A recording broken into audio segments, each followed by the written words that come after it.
What is up? What is up? Hail to the anime heads out there in the chat. Good night, everybody. This is Derek the DA hanging out with Anime Nights, episode number 15. And look, I think we got a really good show for you guys tonight. We're going to talk about some very interesting topics, some cancellations, a couple of them actually, that kind of threw us for a loop. We'll talk about that. And we're also going to talk about how anime censorship is starting to look on the other side of the Pacific Ocean out there in Japan. And some folks have some things to say about it, which you love to hear. All right. You love to hear that Japan is feeling very serious about censorship for their content. And they're not feeling like all of this censorship that we're seeing, sometimes through localizers or just sometimes through companies themselves. So we'll see what one of the Japanese government ministers has to say about that. But everybody, thank you for being here. Right now, we got 16 folks in the chat. Make sure you hit the like button. All right, we got a full slate. All of the folks is here. Let's go ahead and bring them out. Let's not waste any time. Shout out to Name hanging out. What's up, Name? We also got Stacey Gardner in the house. Cyfax is also in the house, along with Angel, the casual reviewer. Last but not least, Brandon, the anime guy. Look how much heat y'all got going on tonight. What is up, y'all? How's it going, man? Look at this lineup, man. Hey, are we doing a panel at MegaCon or what? What's going on here? That's a good question, man. We could bring it. We could bring it, man. Let's do it. Absolutely, absolutely. Everybody, again, let's go around the horn. Introduce yourselves. There may be some folks that don't know you. Just talk about your favorite anime and what you're looking forward to coming up. Let's go ahead. Let's start with you, Cyfax. What's your favorite anime and what you're looking forward to this year? So my favorite anime of all time has always been Samurai Champloo. That's the one that kind of spearheaded me into like getting into anime. Like even before I watched that, some of my friends tried to get me into like Dragon Ball, which is cool. It was cool. I just wasn't into it then. It took me a minute to start appreciating anime after watching something like Samurai Champloo. I loved how they use the sets and their fighting styles. It was so unique and different and stuff like that. And ever since then, like I've been hooked on like a bunch of different animes, especially when they use awesome art styles and like they use their environment and the animation is cool. I mean, everything about it, like storytelling especially, it really, once you dive deeper into anime and you're willing to read, because I'm a big book reader too, so reading subtitles and stuff like that for dub is not a big deal. But once you get into it, you'll love it and appreciate it, and I hope other people pick it up as well. Yes, sir. Yes, sir. All right, next up, Name. What you got, man? What's your favorite anime, man? Do we need to ask? We really need to ask. No. Yeah, that's crazy, bro. You judging me already, bro? That's my second favorite anime. So my actual favorite anime and Vigilantes. Vigilantes. Bro, you guys are saying it, not me. You guys are saying okay, but for real, my anime watching journey, it's like, it's ever growing. It's like, I'm still going on it. But currently, I would say, like, out of all the anime I've seen, my current number one anime of all time is SSSS Dynazenon. It hit like every like mark I wanted to. It has like a big robot. It has good human drama. There's good voice acting. There's great music. So it was just an all around favorite for me. It's like, it's a little like, it's a little niche, and I don't want to be the guy, oh, it's a little niche, you guys might not know it, but it's like, I would definitely give it a shot. It's really good. All right. Let's move on to Angel. Angel, what you got, bro? So what the question was my favorite anime of all time? Or Yep. Okay. My favorite anime of all time has to be Frieren. To be honest with you, I know I just started watching it, but that has to be my favorite anime right now of all time.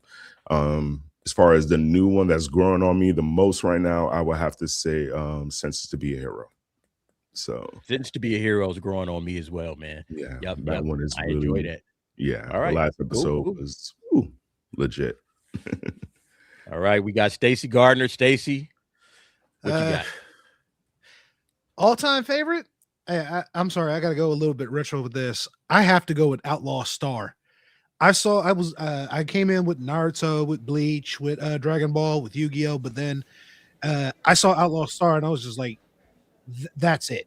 the storytelling, the characters from different walks of life, and I'm like, I gotta see where this goes. And it really made me appreciate storytelling to a new level.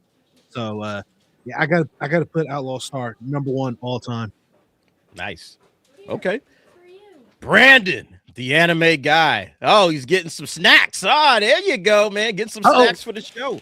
Good stuff too. I actually Did you just bring picked enough up, for the whole class? I actually Wait, just picked Brandon, up my Weebling that's not from. the Wendy's. Oh no, I finished Wendy's on the way home. I had to go pick up my Weebling from my less significant other about an hour away. They just got back this week from going to Hawaii, so she just handed me this little gift that she got while in Hawaii. It's a candied box. Ooh, nice. And a blind box for Spy Family. Oh, So I'm actually going to Okay. open that tomorrow on my show. And as far as for myself, I am the anime guy. I've been doing this, I'm in the 5th year now, talking anime, talking weeb, nerd, game, my love for Star Trek, my love for traditional Western culture. And as far as best anime, see, I have to divide that into 3 categories: television series, OVA, and movie. OVA, Hellsing Ultimate, by hands down. Oh, wow. Television, Okay. television, I would have to say Frieren, Mushoku Tensei, Apothecary Diaries, Vinland Saga, Bookworm, Assassination Classroom, and right behind it we've got Dawn to Dawn, Ghost in the Shell, Hell's Paradise, and I cannot wait for the new Ghost in the Shell. That's going to be so good. And as far as a movie goes, it has to be... Why can't I think of it off the top of my mind? I can see it. It's very violent. Ninja Scroll. That is a There good you go. That is a serious good one. Yeah, That's an as far as a excellent standalone movie that stands by itself, it's as good as it gets. I would have said Akira, but Akira is so stripped down in comparison. Okay. So All right. Good calls all. Me, I'm old school. Robotech still holds a special place in my heart. Always has, always will. That's just the way I'm wired. So I'm looking forward to more mecha. All right. I want some more giant mechs. And I'm gonna start leaning into those types of Pat Labor, anime. Pat Labor, gotta watch Pat Yeah. Labor. I've heard, man. I've absolutely heard. All right. I want to get to some quick ones before we jump into the main topics. Look, we got an anime chat. We share stuff all the time. So I'm just sharing what we share amongst each other with you, the audience. Okay. This first one, this is so true, by the way. Okay. This is so true. This guy posted this video up. Well, let me back it up here. There we go. All right. How it feels watching anime with subtitles while eating. Check this out. You think you can defeat me? I'm much stronger than you. You don't understand that. 正常碰奶叮咚.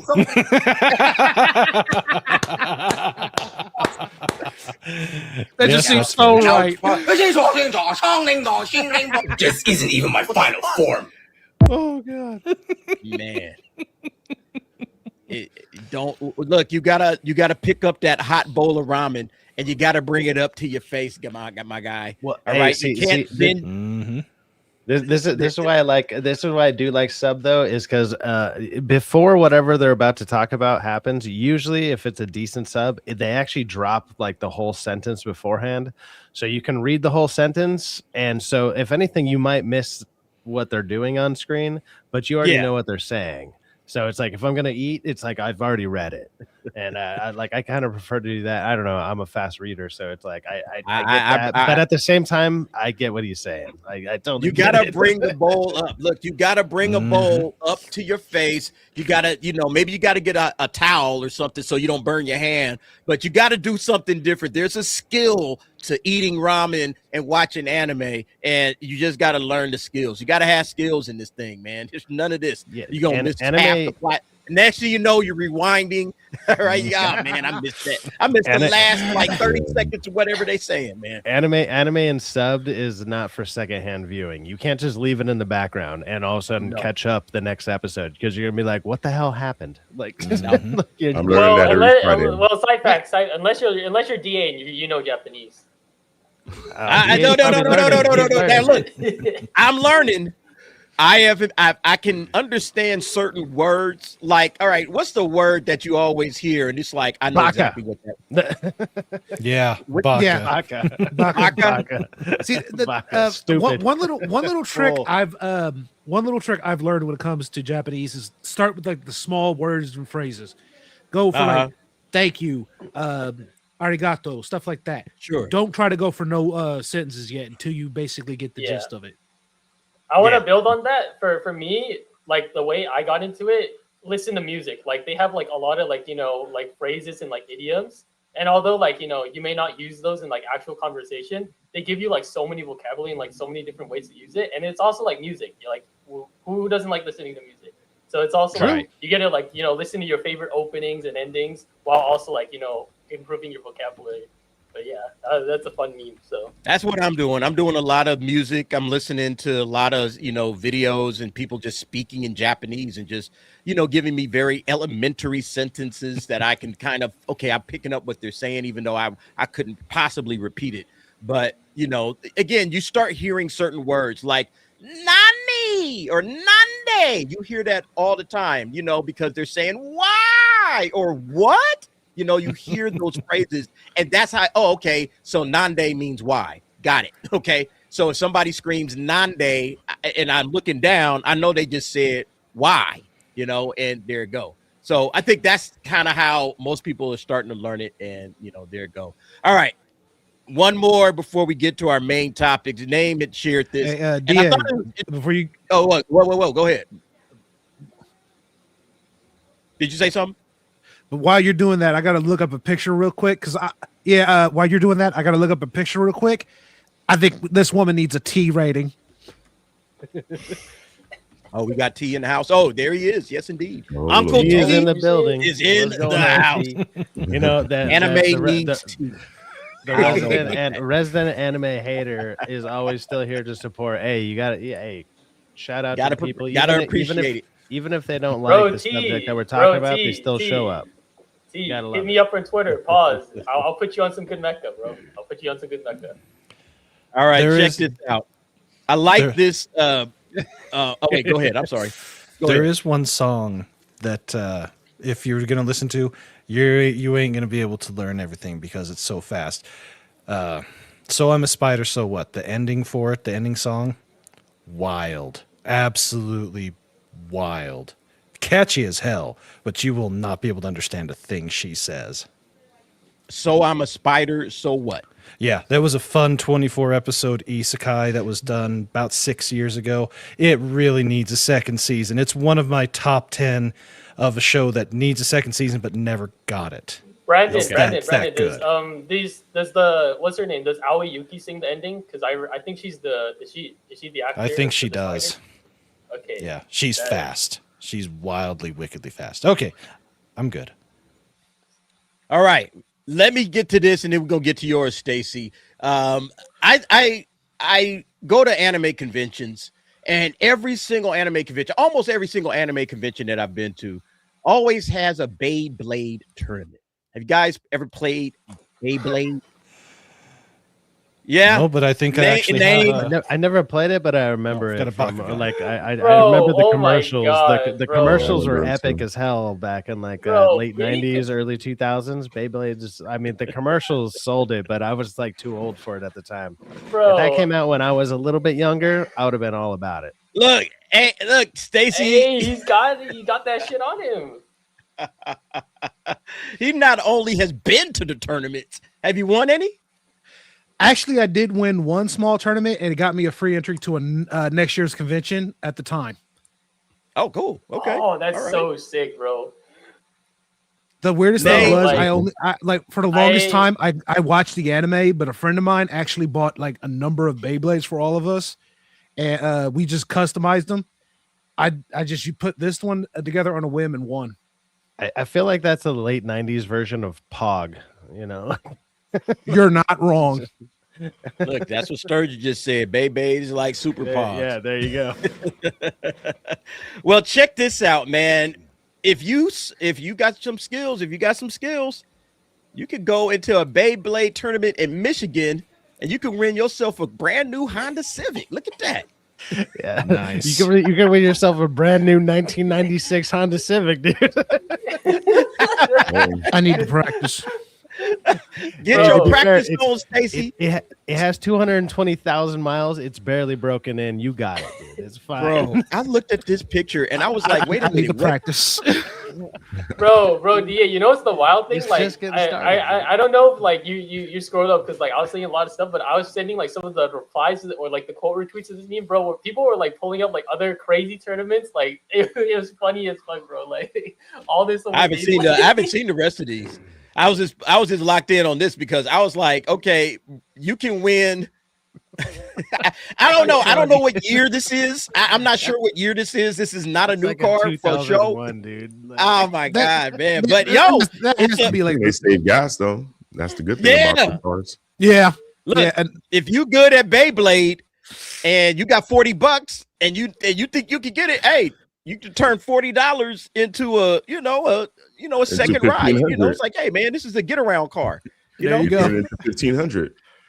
yeah, and then go flip it at the auction, right? I mean, you could do something with this, man. Hey, it's great. It comes with just enough gas to take it to a fucking junkyard. It's great. Like, I mean, it's Yo, name. Did you see the Beyblade at the last Anime Expo? Did you watch the tournament at the last Anime Expo? Name. I saw all the promos. I saw all the promos. I saw like the listing on like the AX, like what was it, the little brochure that you get that doubles as a Yeah. map. I saw that and I was like interested in doing it, but like it's like, bro, I don't want to have another hobby. Like, bro, like this is the hardest thing about being a fan. Is like, you know, your money is like going into so many different places, and if I add Beyblade, I'm naturally a competitive person. Like if I play something, I want to play to win or like to compete. So like I know like if I get into Beyblade, I'm gonna be buying like, you know, all the good ones that I like. Oh yeah. You know, and it would just get out of hand. So no. But Yeah, that was like the nationals up there at Anime Expo. It was like the national championship or something. Yeah, it was a big event, man. Yeah, There I was a think it was lot like of a people. They were qualifier. serious, man. And I think that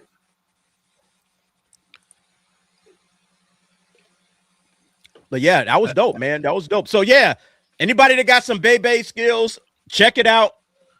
You can go and run yourself $40, get into this tournament, and see what it do. All right, you can go sign up for it. The link is right there. So. Scroll down, look at the quote retweet. Look at the replies, bro. That shit was killing me, bro. Look. oh,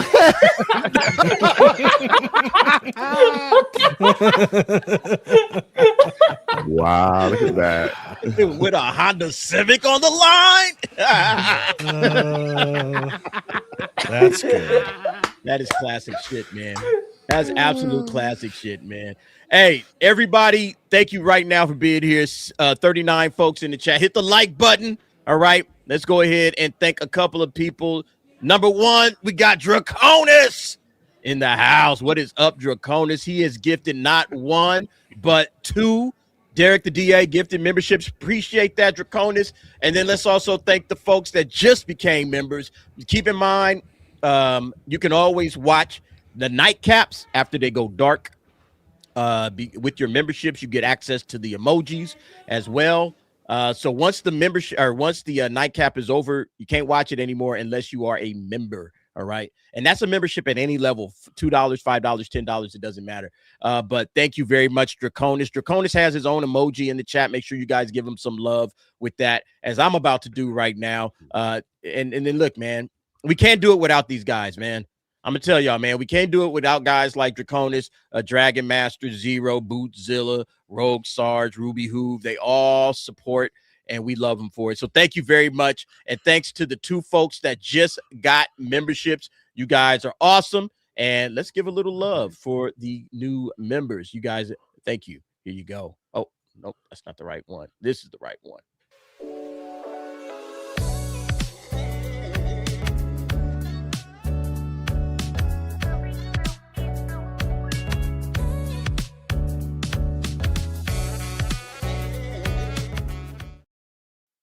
All right, let's jump into the first topic of the night. Did you guys know that Terminator Zero just got canceled? Oh, Yep. Did you guys know that there was a Terminator Zero series? Yep. That's the big question. And maybe that's the question, because essentially nobody watched it. This is an anime series. It was on Netflix. It was in the Terminator universe, and it got like no viewership whatsoever. And I'll be honest, man, I heard about it, but I never watched it. That's because there's just so much to watch. Like, you got so much stuff to watch out there. Sometimes some of these good series kind of fall through the cracks and nobody watches them. And then next thing you know, it's like, yeah, we had to cancel it. We had some, we thought people liked it. It got great acclaim. But yeah, it's over and done with. So thoughts on that? Anybody watch it? Can you tell me something about it that maybe I didn't know?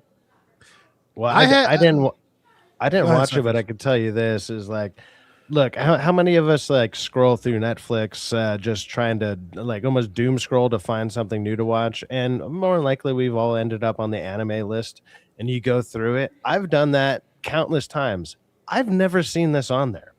I didn't know this was a thing at all. Like, how has this not been in the in the scroll list of anime when you go to the anime like little scroll that you can do on Netflix? Never seen it. Never seen it. Didn't even know this was a thing until you mentioned it in the topics tonight. And I was like, I had no idea. I had no idea. Like they did a terrible job at marketing this or putting it in their top list. Because if you go to that list, it's like, I mean, they still like Frieren season 1 is on Netflix right now. You can go watch that easily. Apothecary Diaries, stuff like that. Very easy to find. Where the hell is this? Like, where is this? Like they buried it. So yeah, it doesn't surprise me at all that something that nobody knew about is getting canceled. See, I think they should have like looked at the anime, like what animes were coming out during the winter, and be like, okay, if it's heavily stacked, we're gonna have a hard time trying to get this out here. So at the very least, probably go for like a spring, if not a summer release on this. Yeah, I think that's, definitely what anime and what's out at that particular time of the year. A spring release, we're going to see spring releases in a minute. We're going to cover some of the upcoming spring stuff. And I took a look at it, and spring is kind of this is a softer season, compared to some of the other seasons. Oh, just you wait. Wait. Shoot, Brandon gonna tell us, he gonna put us up on game, man. He gonna tell us what to watch. But yeah, I mean, I'm kind of sad to hear it, because again, I had heard of the series and I was always in my intentions to watch it just to give it a look-see. But now it looks like, it's gone. It's gonna be canceled. It'll still be on Netflix, but just the one season, I guess. So yeah, let's read what it says here. Terminator Zero won't be back for a second season, despite earning high praise from critics and fans for its first season. The anime series has been canceled by Netflix, according to creator and writer Mattson Tomlin. It was canceled, Tomlin confirmed on X. The critical and audience reception to it was tremendous, but at the end of the day, not nearly enough people watched it. I would have loved to deliver on the future war I had planned in seasons 2 and 3, but I'm also very happy with how it feels contained as it is. Who watched it? Did anybody watch it on the panel? No, I heard about it. I heard wanted people to- say it was good, that they enjoyed it, that it was better than the last movie that they dropped. So I mean, that's what I heard about it. But I mean, Netflix, the thing about Netflix is that one thing, they didn't promote this, and it was just in the background. I've seen it a lot of my scrolling, like, Sci-Fi said he never seen it, but I've seen it a few times. I just never really took the time, like you did. You say, DA, you had so much to watch that you never did it. And plus, I think with this, it left, not really with this show, but just Terminator in general, left a sour taste in a lot of people's mouths. So people really were not looking out for this in that way, to be like, oh, let me check it out. Let me go see something different in regards to the universe. They expected the same thing. So I could kind of see why they didn't get that viewership they were looking for. Yeah, I think it's a shame, man. And again, I'm gonna probably watch it, and then I'm gonna love it, and then I'm gonna be like, damn, they ain't giving us a season 2, are they? And this is one of those situations where you'll hear, like, after something's canceled, there will be a giant outpouring of support, and people say, oh man, they should bring back Terminator Zero. And it's like, but you guys didn't watch it when it was out. But it's hard to, really figure it out. Like, is this something I need to watch to support it? Like you said, Angel, Terminator hasn't been looking good as a franchise for a while now. I'm curious if It's buried because I remember with like the Sarah Connor Chronicles when that came out.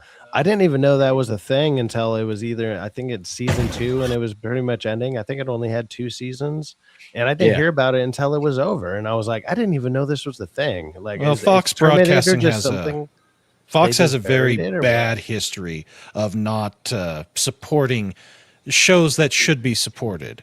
The Sarah Connor Chronicles was one of them. Netflix is the same problem. And I'm looking back at the summer of 24. This came out right in the middle of it, and it was, all 8 at once in August. So it was not quite at the beginning, but not quite at the end, and not quite in the middle either. But it shows that it had to go up against. Aaliyah Sometimes Hides Her Feelings in Russian. Oshinoko Season 2, Wistoria Wand and Sword, Tower of God Season 2, No Longer Allowed in Another World, My Dear Friend Nokotan, which was the meme show that was stupid as hell, but got me 100,000 views on a video. But they had a lot of stuff going on, and it just Netflix it just got buried. It got lost. Mm-hmm. Yeah, Netflix has like a lot of actually really good anime on there. Sometimes you just got to look for it. Like, you'd be surprised if you just type in a random name that you've been looking for, and it's possibly on Netflix when it's not on some of these other services. They just don't advertise it properly. But there is some really good stuff on Netflix, and most people have that, so you have access to some pretty good anime to go check out.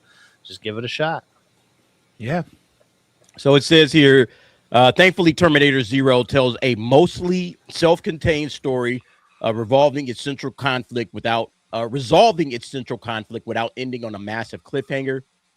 That says the finale certainly leaves room for more, setting up larger consequences and potential future storylines within Terminator's timeline. It's a satisfying conclusion for anyone still considering a watch, even if a few lingering character arcs and thematic threads feel like they were meant for a second season. So, kind of sucks.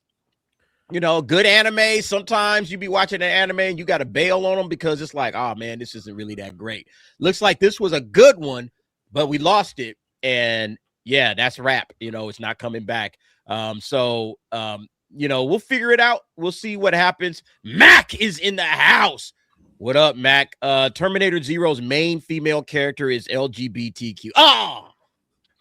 Chris Boltz followed that up by saying, "Nah, she's not." So I don't know. Oh, but she's not. Oh, okay.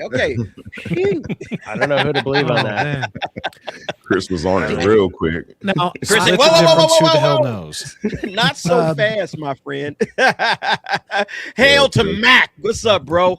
Hey, man, thanks for being in the chat, bro. I kind of want to say this before we move on about that Terminator stuff. While yes, right now it may be considered canceled, there could be that very rare moment where like people go back and watch it now, and then Netflix sees, oh crap, we're actually still getting like interaction with this anime. Okay, maybe we should try and find that guy and get season 2 and 3 going. Yeah. Well, when you mentioned it, I went and I read up on it, and the maker of it was like, hey, he has like 5 seasons planned out. And he has it all written out to an ending conclusion and everything. So if people do go and check it out, it could be one of those things that does get revitalized. And if it is good enough, I'm gonna check it out now, because why not? It's only 8 episodes. They're probably 20-30 minutes each. It'd probably be an easy watch. And then if enough people re-watch it, and the guy already has it all planned out, so maybe if the word gets out and it's good, it could get revitalized. It has happened. It's rare, but it happens. Yeah. I mean, you know what? They care about money. And if people are going to, watch the franchise or watch the content, Netflix will be like, sure, let's go ahead and do a second season. All right. Everybody seems to pick it up. Let's go ahead and get it going, So, we'll see. We'll see how it gets down. All right. Look, another super chat supporter came through. Dragon Master Zero, always supporting, always taking care of business. He dropped a super sticker, $10. Let me just see if I can find that. I always got to get to these super stickers fast. Oh, it's a little pear flying away. All right, for $10, Dragon Master drops a picture of a little pear. Just it's super just pear. moving away. Super pear. Love it. Super pear. Let me give him some love, man. Thank you very much, Dragon Master Zero. Like I said, guys, just like Draconis, just like Ruby Hoove, Bootzilla, another one of these cats that's always helping out They're the reason that the lights stay on, and we want to honor them. He has his own emoji. If you are a member, all right, just like I see you in there, Shalifi, you're a member. Go ahead and give Dragon Master Zero a little bit of love, man. You got the access to the emojis. Give him some love, man, and say thank you for supporting the DA's channel. Much appreciated, big dog. Thank you very much. All right. We're going to get a super chat thank you video, and then it's on to the next topic, this time involving the Japanese Prime Minister. How about that? Here you go.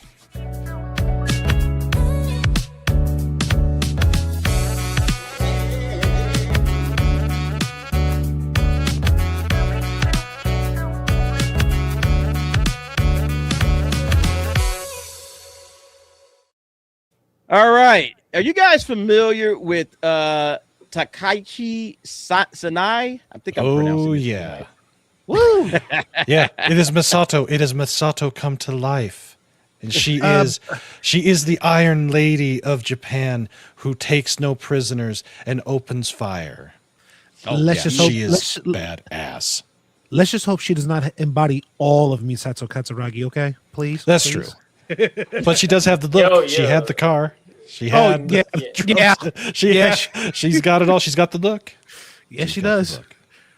What I like about this lady is she is fiercely Japan. She is 100% fierce, down for her country. She don't play these games like we see some of the politicians out here in this country that hate the country. She loves her country. She loves her traditions, and she loves her culture. And look at this video, man. You know, we have talked about Tojima wants to be a Kamen Rider. All right. I mean, we've watched that. It is a phenomenal anime, and I suggest everybody go over there and watch it.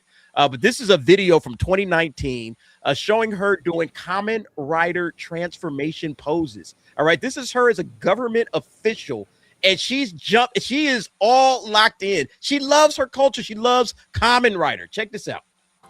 それでは昭和の変身をやらせていただきます。変身。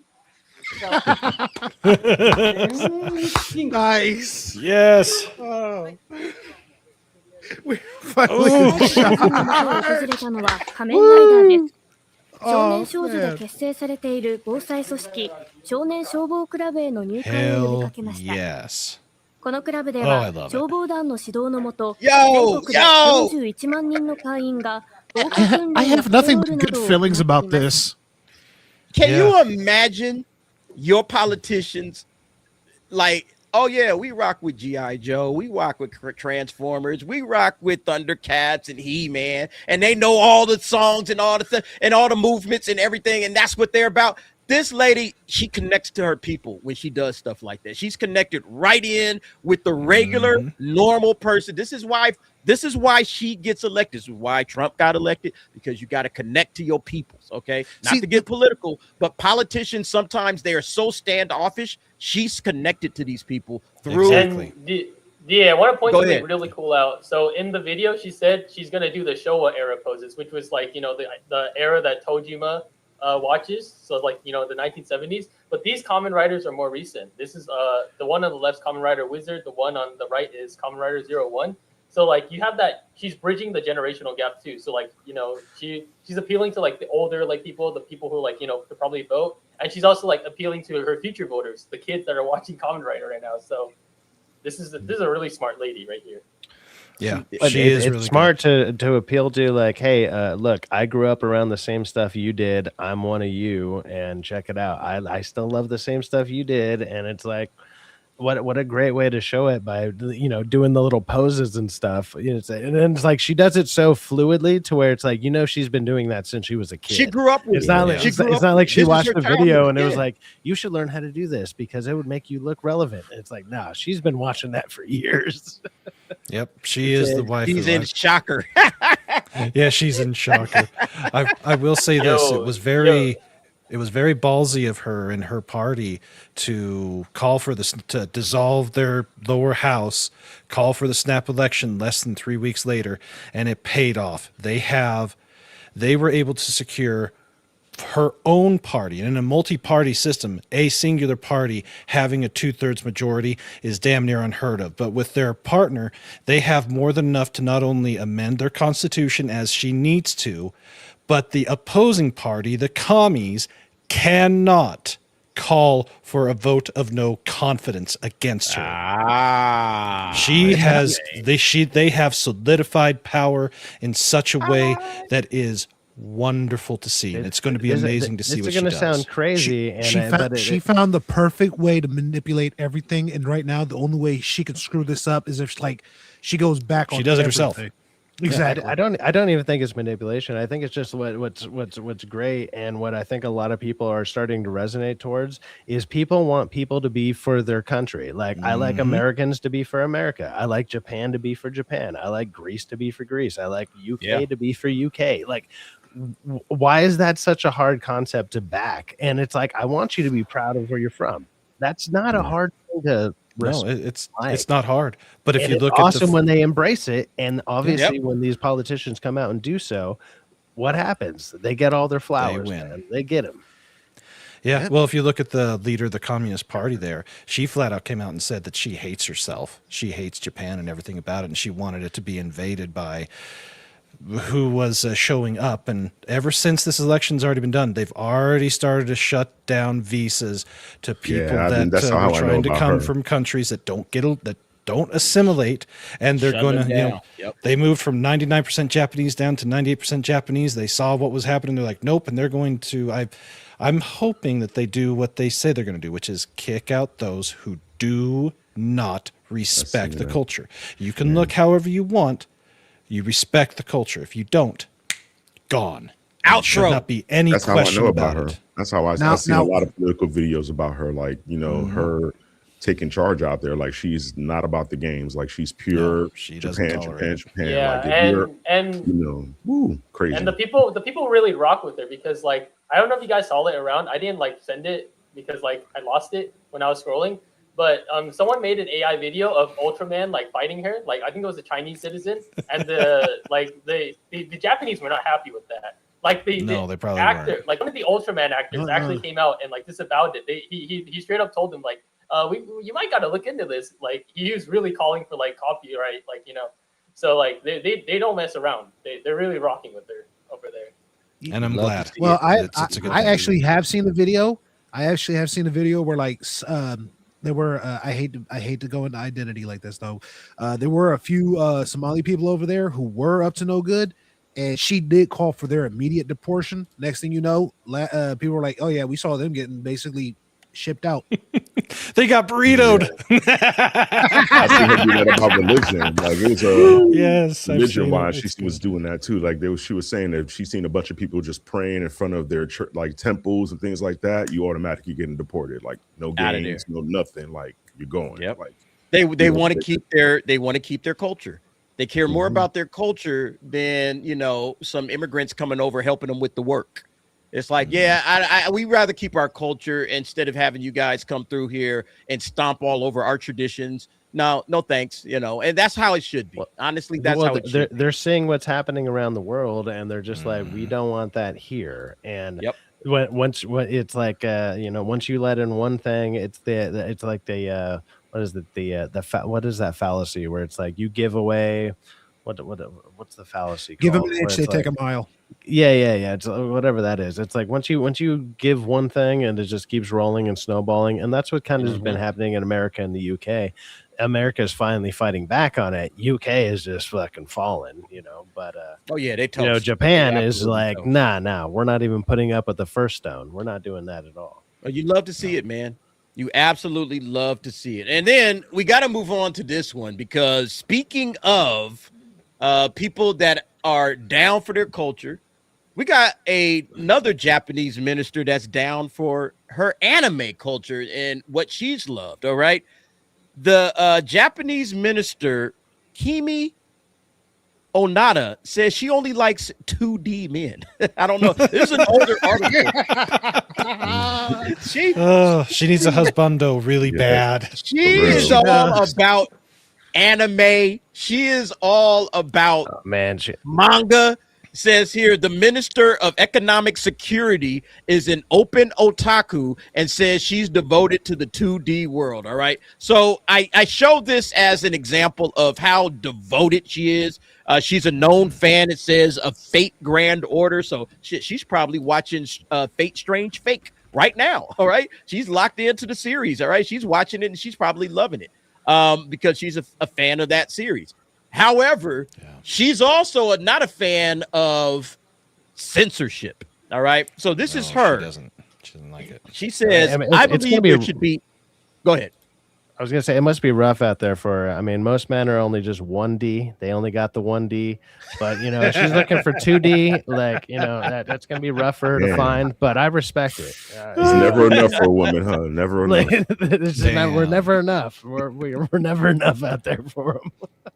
So this was on X. I believe there should absolutely be no foreign interference in the expression of the nation's contribution. She's talking anime. She's talking manga. All right. She has declared war on those trying to censor anime and manga. So she's going to be speaking in Japanese, but it'll have some subtitles. Let's hear what she has to say.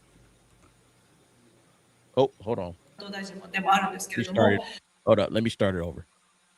私の所感です。私クールジャパン推進特命担当大臣でもあるんですけれども、これを進めるために一番大事なのは予算をどれだけぶっ込めるかというのももちろん大事ですけど、日本の創作物がなぜ素晴らしいのかって、それは表現にタブーがないからで、それがあるから日本の文化は多様で美しく人々に評価をされる。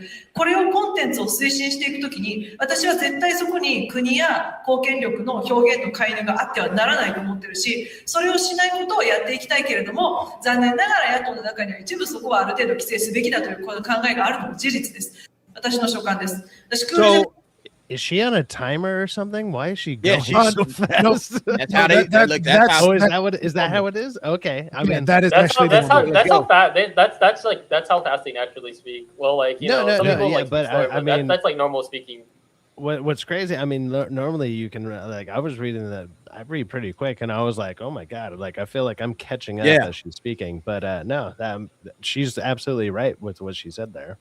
Let me read this for those of you that might just be listening in the background. You're like, what the hell was that I just heard? I will read exactly what it is that she just said. That's my opinion. The Minister of Promotion for Cool Japan, and also the most important thing moving forward is how much of this budget can be allocated, of course. But the reason why Japanese productions are so great is because there are no taboos in terms of expression. And because of this, Japanese culture is diverse and beautiful and is appreciated by people. When promoting this content, I believe there should be absolutely no interference or expressions of the nation's contributions, and I would like to avoid that. But unfortunately, it is also true that there are some within the opposition parties who believe that there should be some degree of regulation. All right, so that's basically what she said. I 100% agree with her. One of the things that I do and I love about anime and manga, she just said, like, where did she put here? There are no taboos. They have no, like, the same, like, I guess the way I would say this, like, sexual repressions and things like that. Like, they don't have that in Japan. No, all right? They don't have that. They don't have any, like, filter when it comes to that. Like, sometimes that's why when you watch an anime, you be like, yo, man, they playing fast and loose with some of these.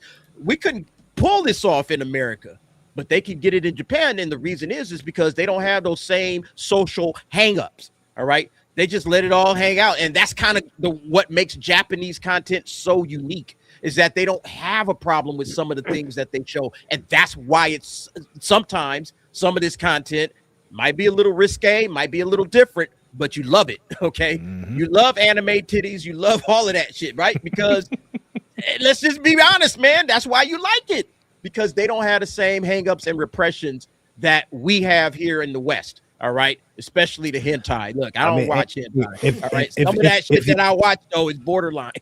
Dude, it's easy to win fucking elections in Japan, and it's remove censorship from hentai titties. Just do it. Just remove the censorship, and you're gonna win all the elections. Just do it. Just all of them. I didn't know what she meant by this.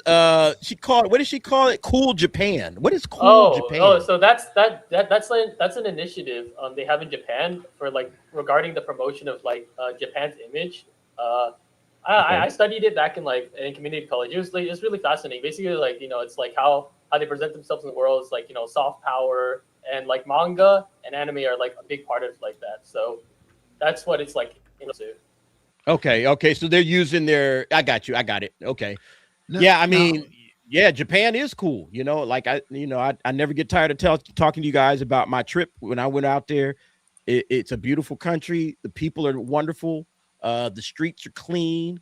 It seems like there's always something to do. The food is absolutely delicious. And it's not very expensive, you know? So I highly recommend going to Japan and visiting just to see it for yourself. But at the end of the day, yeah, I think Japan needs to hold on to all of everything that I saw when I went over there. Hold on to that.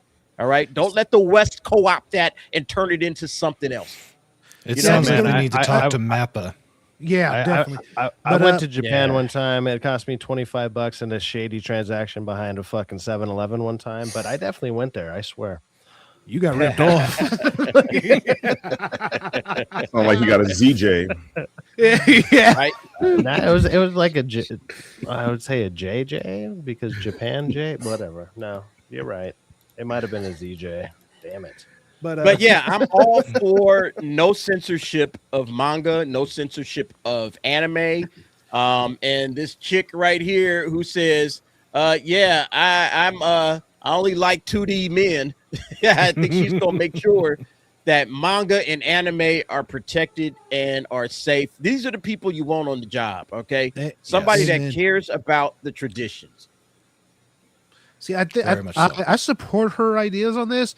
The thing is, like, we have to get back to over here at the very least. We have to get back to being parents, being okay. Look, what is it? What is being shown in it? Okay, you know what? You're not old enough. Not going to show you that. But don't censor it just because. I found one little thing about it offensive. Yeah, somebody's always going to find offense in it. Just let it rip. And then those who don't like it, hey, you know, as you're always told, you don't like it, change the channel, turn it off. Hey man, we have a rating system for a reason. I support basic Japanese woman number 3 over here. Okay, like she's doing great. Can we get a T rating? Oh, that reminds me. T in the chat. T, where you at? Can we get a rating? I don't think T is still here. He long gone. Yeah, I think he long gone. All right. Let's move on to the next topic. So, name. Are you ready, sir? All right, we got to talk about the top topic of the night. You got to flick your hair again before you start. Yeah, I know, for real. Here we go. By the way, I have to do the anime pose. I saw what you did, Angel. I saw what you did. Just, you want me to do the anime there you go. pose? The K-pop Demon Hunter pose right there. There you go. he's gonna pull down the glass and be like, ora. I gotta take off my limiter. Before we get to that, though, name, let's go ahead and set the stage. This is a video put up by this guy, Xander Roche. I am mad that Super Sentai has ended. All right, let's hear what he has to say. We'll go ahead and play his video. It's 2 minutes. It's not long. I am mad that Super Sentai is ending. I'm not going to sugarcoat it, y'all. In this fandom, as with every fandom, there's an expected hierarchy between regular fans and the content creators within the space. Creators are usually expected to take the higher ground and handle any given issue with maturity. In this case, it'd be saying that this needed to happen from a financial perspective, or that Kamen Rider and Ultraman went on hiatus and came back stronger than ever. Or, better yet, that there are other things to look forward to, like Kamen Rider getting to continue and Project Red coming out. Fuck that. I don't care. I mean, it might be true, but I don't care. I wanted Super Sentai to continue the way that it had since I was a kid. Rationally, you can argue that it just simply couldn't have, but that just makes me mad that it fucking failed. Now, is this quite literally the mentality of a 6-year-old? Yes. But it's a form of escapism that I've had since that age that in some ways is being taken away. I don't need to apply any logic to feel angry about that. I'm mad that the franchise is ending after addressing nearly every single complaint that people had about it. I'm mad that it's ending on one of the worst stretches of episodes that I've ever seen in Toku. I mean, Gojuger is bad. I'm mad that it's ending in the place of something that's so aesthetically uninspiring that it makes me wonder what the hell is going on with Bandai's think tank. I am mad that Super Sentai is ending, but I'm so grateful for everything it's done. Having a current show airing. All right, let me stop there because this is long. It's going on for another 2 minutes, but or another minute. But The music doesn't help. 50 years. continuous Continuous years. Every year you got another Super Sentai, and now it's gone. And maybe I've seen folks in the chat saying maybe they're going to retool it. They're going to bring it back. But yeah, this was basically Power Rangers before Power Rangers, right? You know, it is one of the classic. I've heard of Super Sentai. I don't think I've sat down and watched like one episode. I might have watched one, but like I believe when it became into like color in like, I don't know, the 70s or 80s, they actually used some footage from it to do the American Power Rangers, if I'm correct. And so they would like cut some of that in. It's like if you watch Power Rangers in the 90s, early 90s, because I was a huge fan of it up until there's like you're the third generation. Yeah. You're not wrong, Cyfax, because if you pay attention, like for example, I can say this because I actually grew up watching the original Power Rangers. If you paid attention to Super Sentai and then you watched like the American Power Rangers later, some of the scenes like with the Megazords are literally damn near 1-for-1 recreations of those. So they drew heavily from the Super Sentai, but they changed a lot lot of the stuff. Stacy. No, I'm thinking they literally cut it. They cut it. Hold on.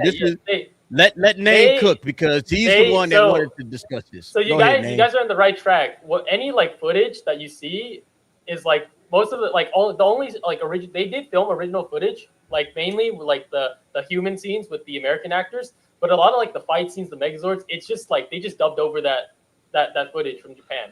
So it is like the original source material. That's why like there's some discrepancies with like, you know, the armor. Sometimes I remember like the Dragon Shield was like a big issue because sometimes like you can see like the material was like, visually different. So like that's like one of the things. It was just like they're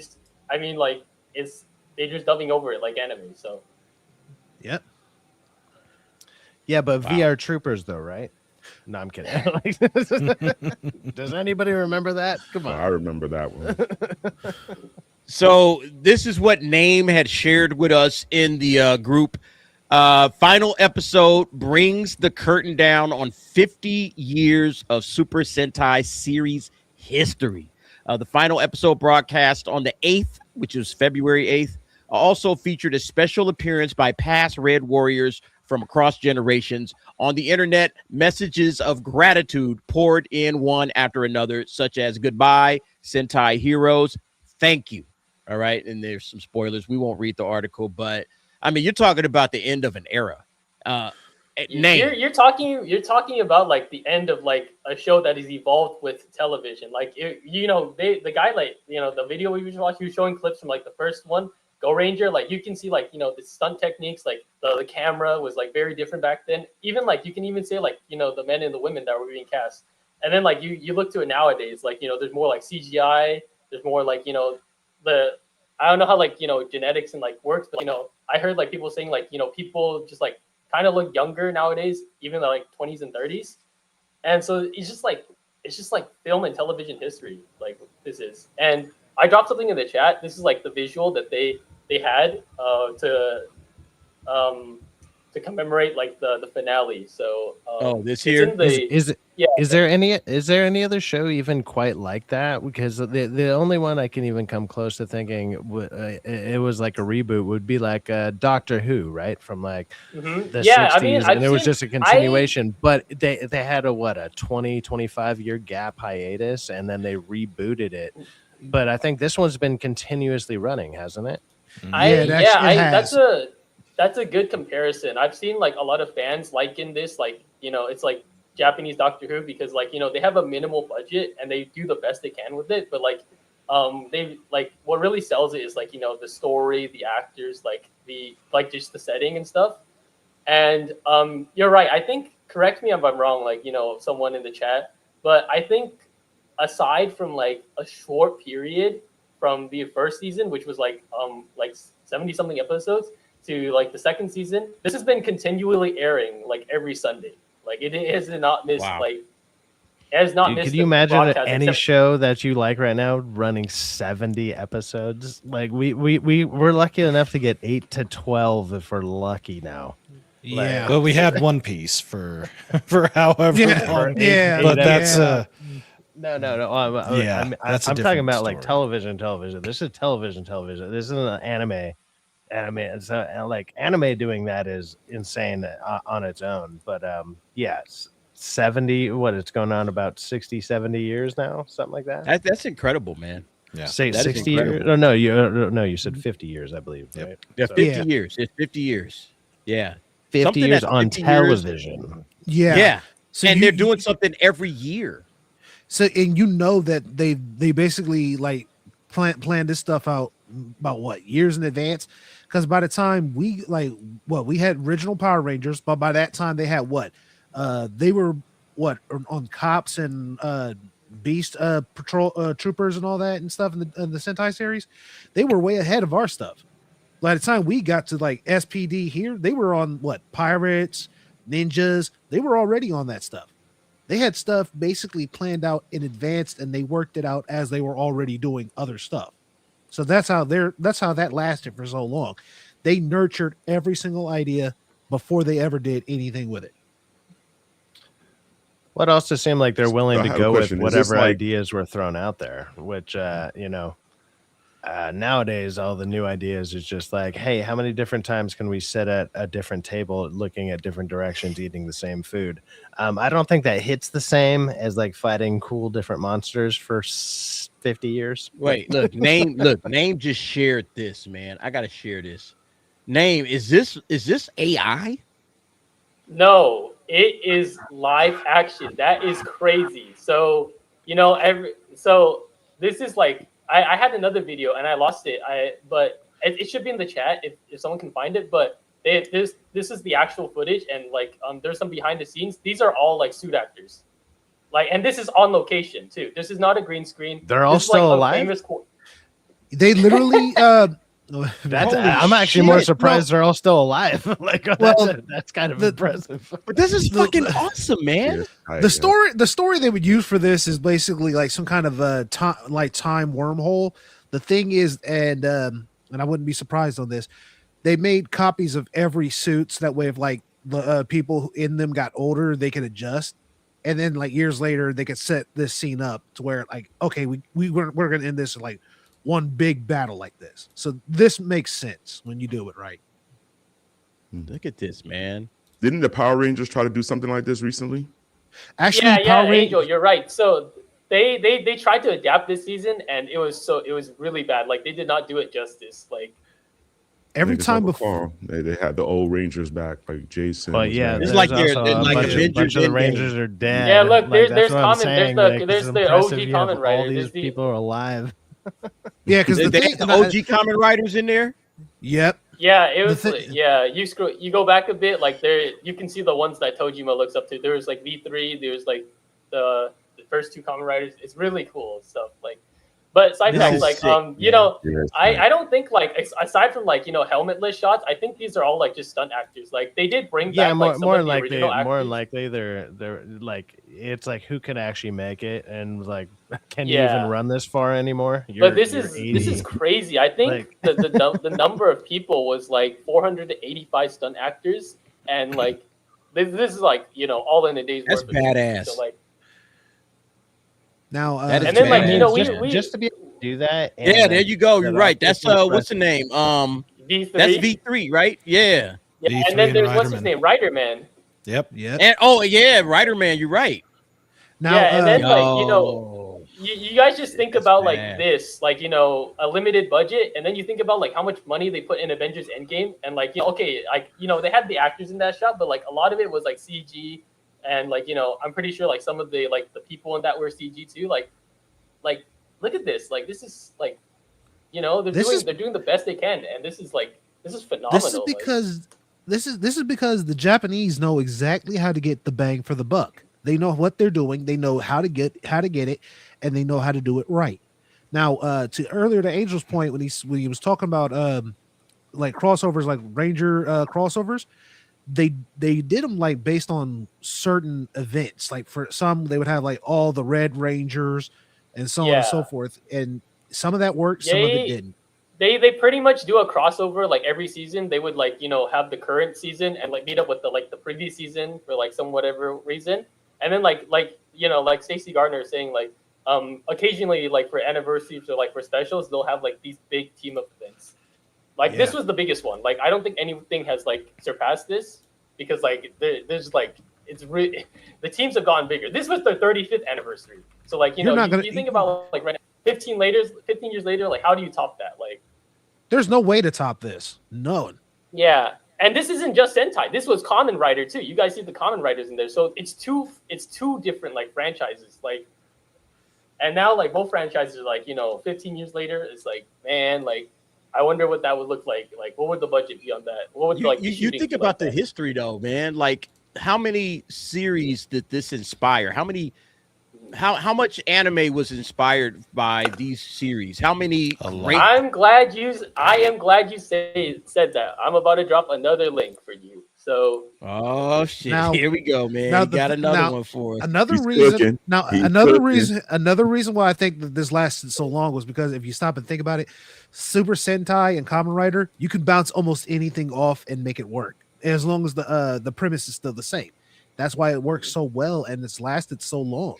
Yeah, Stacy, I liken it to like the idea of the Green Lantern Corps. It's like, you know, they're all under like the same organization of like Sentai, but they're like different teams.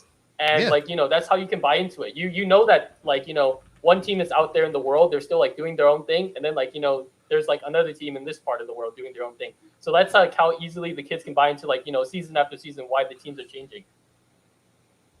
Did Sentai Ranger Donnie leave? Oh no, there you go. He's Power. Are you Power Ranger Donnie now? Sentai Ranger Donnie?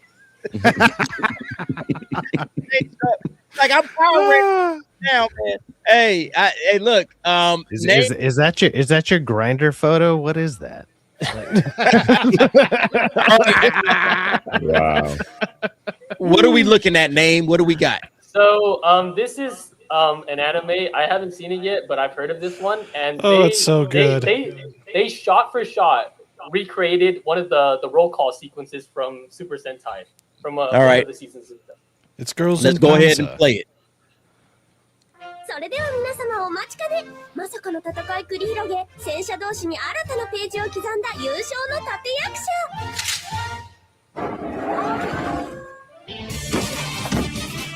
野行く森役。変人戦。海山ドラム。海は任せろ。変人戦。そう。キリンレンジャー。変人戦。Wow. Sorry about that.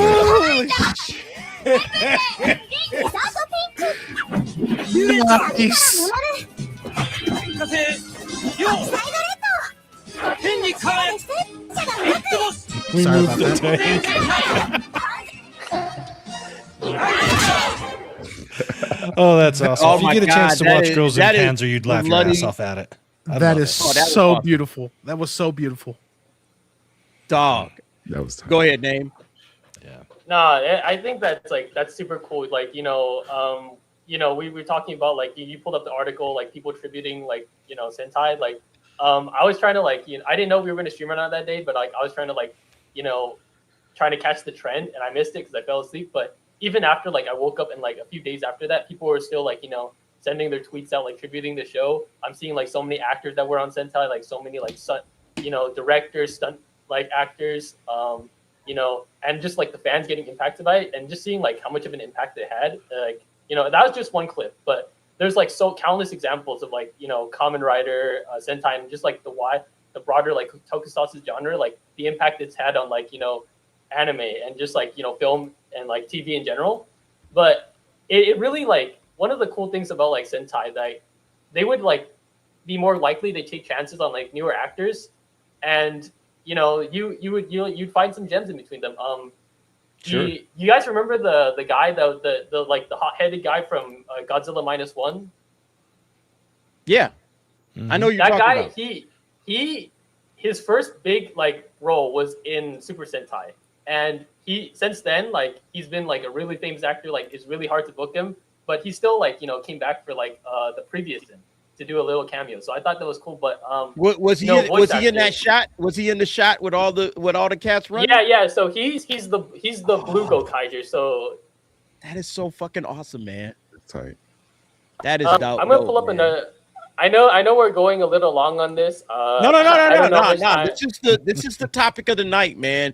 Look, when a 50-year-old series comes to an end, you got to pay homage. You got to pay respect to every actor, every writer that came before that. So yeah, we'll take our time with this one, man. Seriously. No question. I'm gonna give you another example. I just dropped it. So this is one of the actors that was impacted by Super Sentai. So and we had actually, so this is the guy that we watched a few streams ago.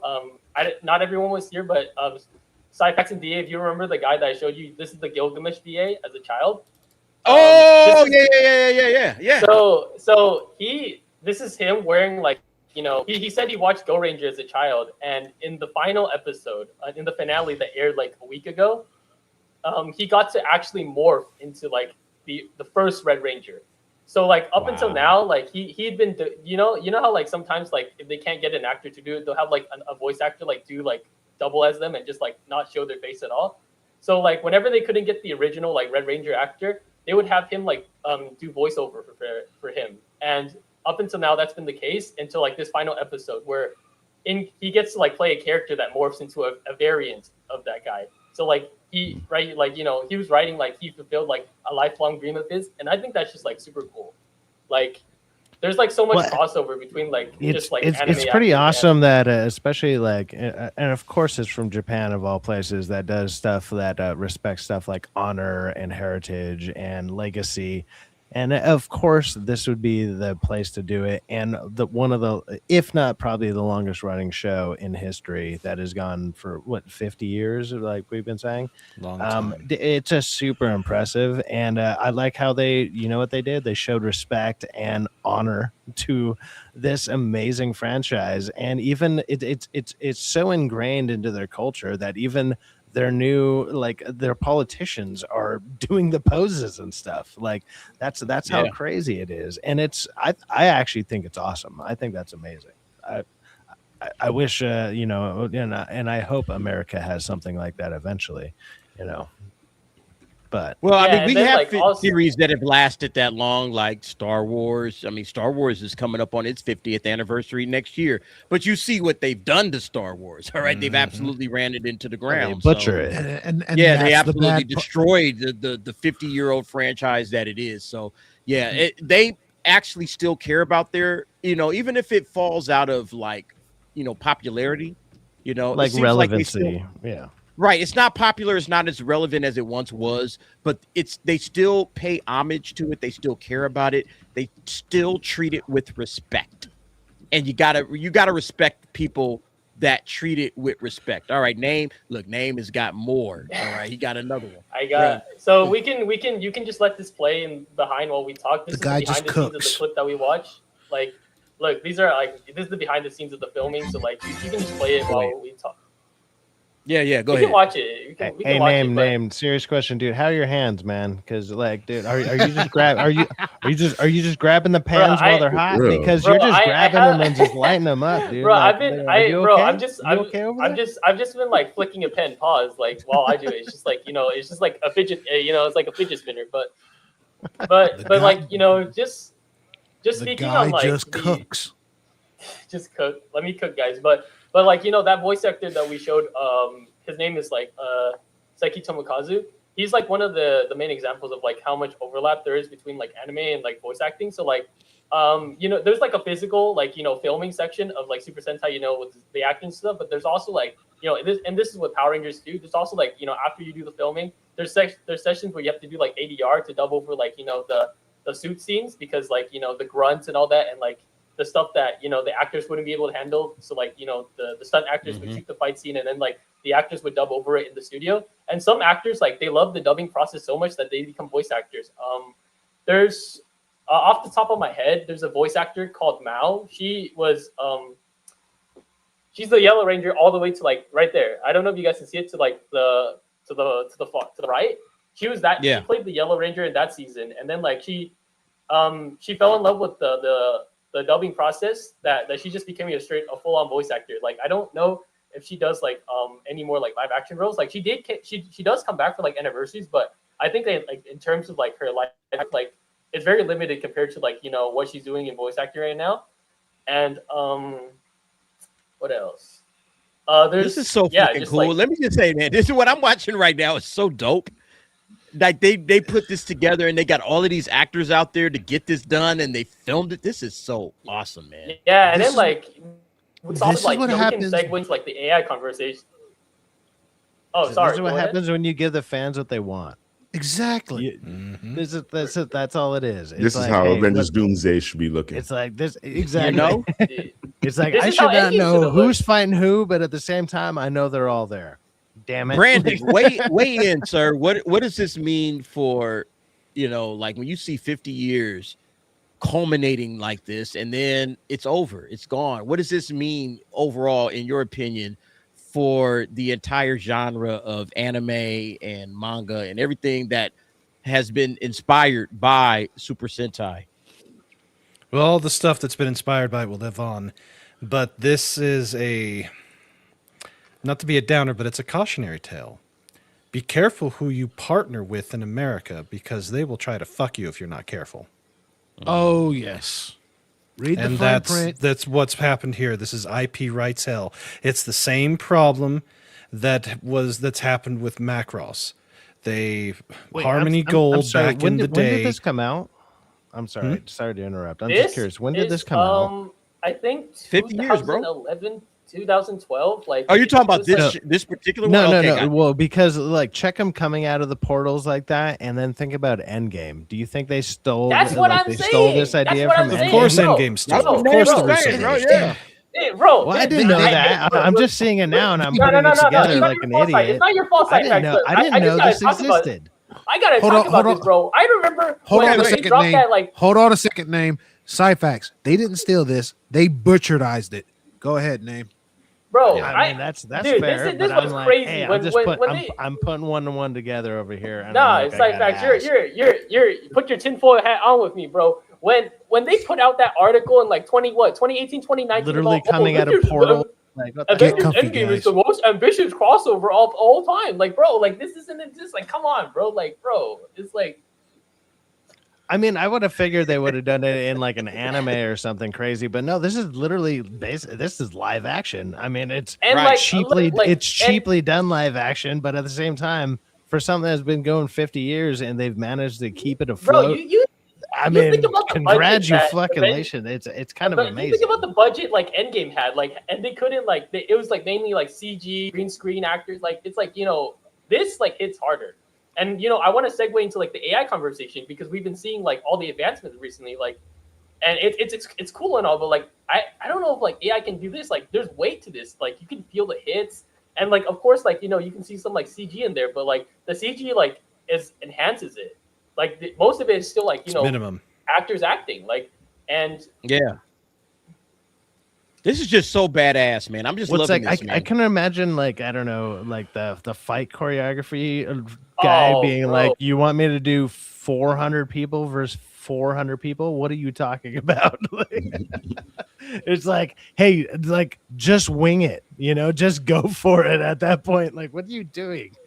Look, I could watch this again and again. That guy needs that. Whoever did if there's fight choreography, even if it's not very great, that guy needs a raise. Like, he's dealing with what? There's at least couple hundred people there. 300. It looks people or some like shit. over like 300. How many people are here? Do you know? It's names? at least it's I probably think 300. And the go pull exit out. I think the original tweet has the number of people. Oh, And I okay. think, Did it? yeah. 485 actors and Jesus stutters? Christ. That's damn near 500 people.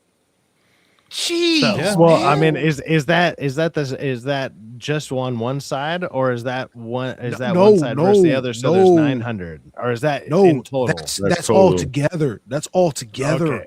So that's That's a 200. That's like 240 versus 240 or something. Bruh. That's still a lot of crazy. That's still a lot of That's Sentai. This a is lot of Kamen Riders. cinematography going on there. That's insane. Burn Yo, all the bad Japan, guys hey, their time. Yeah. Once again, This is what happens. Hats off to that guy.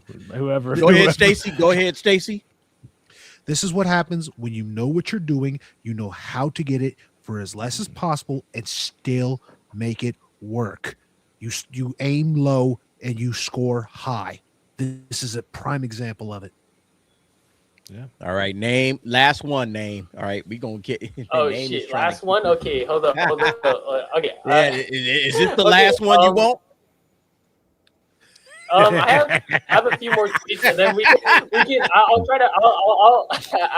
I'll make it quick. But this one's a quick one. We can just show it, and then I'll go move on to the next one. So like we talk about like actors getting their start in Sentai, Kamen Rider Tokusatsu. So like look, so this is the cast of the upcoming Sakamoto Days live action. You scroll down a little, it shows like their Sentai roles. So the guy in the top left, he played Koryu Green, and then like the other two, they played like Kamen Riders. So that's a quick one. So these guys, they all got their start. This is where they got their start. They got their start playing in Kamen Riders, Super Sentai. This is how these guys, this is how these young actors began their careers. They began their careers in Super Sentai, Kamen Rider, etc. Yeah. And even if it's not their like first role, it's like the role that like springboards them or like, puts them in like the eye or like the radar, like, casting agents and all that. And then like this next post is like, talking about like the less restrictions on like, that the Kimi Onoda was talking about. Like this is the crazy stuff that they do in Japan with Sentai that they would never fly here for Power Rangers. Yo, what has he got? What's going on here? That's a super pause, a super saiyan pause. Yeah. What is going on here, Nate? Is this a brother out there that's just Bro, letting it come all on. hang Yeah, out there? Can you blame a Megazord for wanting to play Connect 4?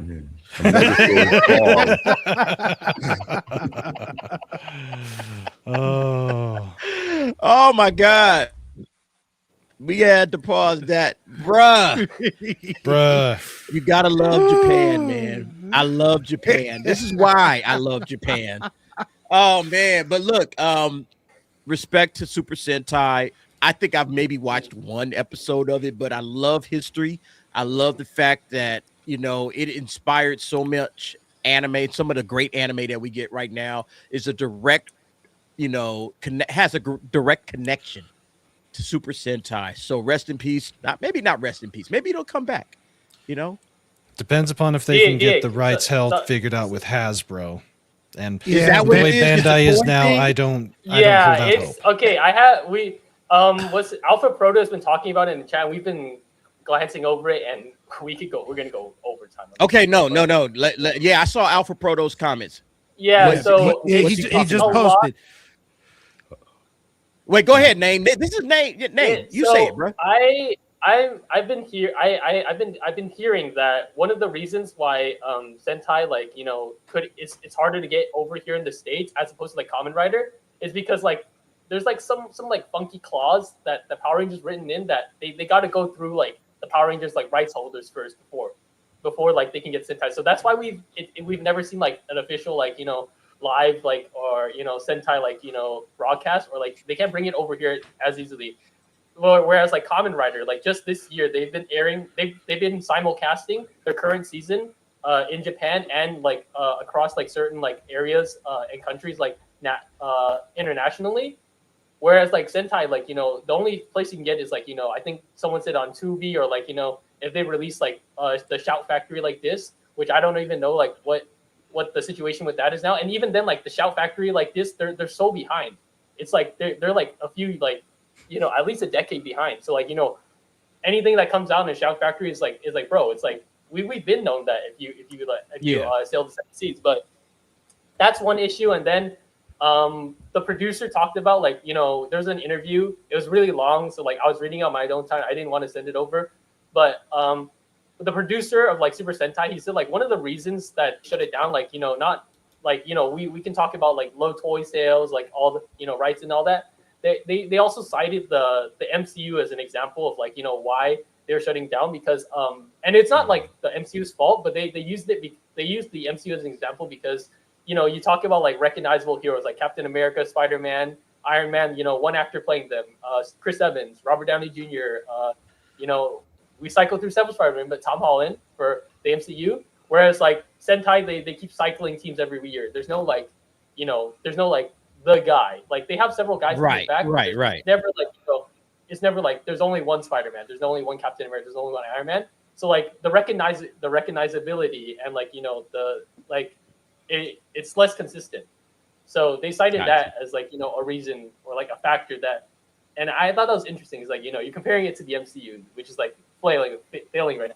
So yeah, the MCU is failing right now. Like, what you talking about? But yeah, look, I think that it's anytime you see a 50-year-old franchise come to an end, there's always going to be mixed feelings. Clearly, somebody thought it needed to stop where it was, you know, and you know, I was reading up on it a little bit, you know, declining, you know, interest, you know, in that type of franchise. You know, you understand that does come after 50 years, but at the same time, you know, like the guy said at the video that we watched at the very beginning, you know, it gave so much, you know, inspiration to so many. So you know, you got to respect it, you know, even though it's coming to an end, you got to respect Super Sentai. All right. So Super or Sentai Ranger Donnie, my hat's off to you, sir. I know it's hard. Hey, now he's Power Ranger Donnie. Apparently he's moved on. Yeah. Oh, like, all right, I'm already yeah. moved on, So man. That didn't take long. So I have one more thing. We can tie it. We're gonna tie it back to the anime. I swear, DA, the latest link. Check the latest link. So okay, all right, hold up. You got one more for us. All right, let me bring this one up. So all this right. guy, like, he's like, you know, he's really like active in covering like Sentai, Tokusatsu, and the toy. He does toy reviews and stuff. And so Sentai, like, it's a finale, but in reality they're going on hiatus for now because like they said they need a creative refresh. So like they're putting this series called Gavin Infinity in place of it right now. They're like trying something new. And this guy's commenting on it. He said the real rival of Gavin Infinity and Project Red, which is like, you know, what the successor for Sentai, isn't Kamen Rider. It's the anime Demon Slayer. The fact that its rival is the most popular and best known anime in Japan right now honestly makes me even more worried about whether Gavin Infinity will succeed. So like, you know, that just shows like the growing strength of anime. Like, you know, you're competing for like two different markets because like I didn't send it over. I got like, you know, my feed recommended like one of his tweets. This guy was like lamenting the fact that his kid like, you know, moved on from like all the Tokusatsu Super Sentai toys to like he was playing with Beyblades because like he started to like grow up and like, you know, like the anime. So like, you know, that's also like, you know, a challenge, like, you know, just like changing times, like what a kid's interested in, like their core demographic. Like if the kids aren't buying the toys or watching the show, you know, it's like, you know, you don't got any reason to go. And it's unfortunate, but Very it's like, true. You know, same with the Terminator Zero, like, you know, the money talks, you know, you could have all the great reviews, like all the fans in the world. If they're not spending the money, they're okay. Appreciate that, man. Thank you very much. Everybody, go and support Super Sentai any way you can. All right. Watch some old episodes. I'm gonna probably, you know, pick up a couple of episodes to start watching it because I love history. I'm gonna probably go back to the very beginning. At some point in time, I'll go back to the very beginning and try to pick up a couple of episodes of Super Sentai just to see like some of the inspiration behind some of the great anime that we're watching right now. Yeah. I think you know that's what? always You know what? wise. You know what? I really, you know what I think would be really cool if like Tojima, like if there's a character in Tojima that stands like the what's it called? Yeah. The Super Sentai characters. Like he's just like he puts on the Red Ranger mask and like that I think that would be funny. Like just to reference like the history and like the crossovers that they did. I think that'd be funny. But sorry, someone was gonna say something and I cut them off. No. I was just saying. I mean, like even just showing that scene where it's like the hundreds of people versus hundreds of people, and it's a clear. I mean, it's a clear inspiration to something like Endgame, right? But it's like if you were to probably go back and watch something that is 50 years long, and however long that would take you to watch all that would be insane. But you'd probably find massive crossovers. Like there's probably so much inspiration drawn from that series alone into even American media. I don't know, like Vietnamese, South Korean, whatever media you're into, you'd probably find massive crossovers or something that's like, actually, these guys did it first in the 60s. And you're like, what? Like, what are you talking about? Or the 70s, whenever it started. Like late 70s, they did it first. In the 80s, they did it first. There's probably a lot of that stuff. Even if it's more cheesily done compared to nowadays, they're like, well, we can do it better in theory. But it's like, no, you stole their idea. And sure, you just you put some glitter on it and made it your own. But it's like stuff like that is why people, like, if you're like into filmography and stuff like that, and you watch stuff like this and you're watching old stuff and now you try to watch new stuff, you're like, I've seen this already. And it's I mean, it kind of it literally bleeds into what we talk about on DA's main channel, where we talk about movies and stuff like that, like today's movies. And it's like, that's why everything seems so dull. It's like, actually, we've seen it. And we've probably seen the knockoff version before this knockoff version, it's like, and it's because it probably came from something like this, that's something that happened 40 years ago, 50 years ago, 35 years ago, whenever these episodes aired, and it's like, they just saw it and they were like, I can spruce it up a little bit. That's, Brandon, I'm eating my ramen. Okay, I'm eating my ramen. That's right. I'm just talking. I'm an otaku. I'm an otaku, just like the rest of y'all, man. I eat ramen. It's all relevant. It's all relevant, not just to anime, but just to, like, I don't know, the topics that we talk about in general. So, and I find that pretty interesting. I lied. I have one more clip. So no, you don't. No, you don't. Just to you close read it this, man. You reached your limit. Look, we're gonna segue. We're gonna use this as a segue. We're gonna use this as a segue to the next future topic. So the reason why I'm such a believer in live action anime, it's his segment, and Name went absolutely. This is the last time we're gonna do this with Name. Yes. This is. I am segueing into the next topic. I talk over people. You don't even know what the next. What is the next topic? Name? Is it live action anime? Is it live action anime? It is. All right. Okay. Here's Name.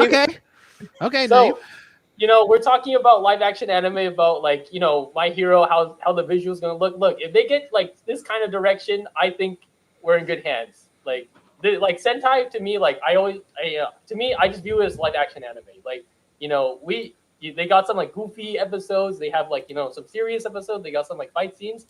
If it was like, like this with a higher budget, with like, whoever's like, funding My Hero, like, just let them cook, bro. Like, you just need good direction.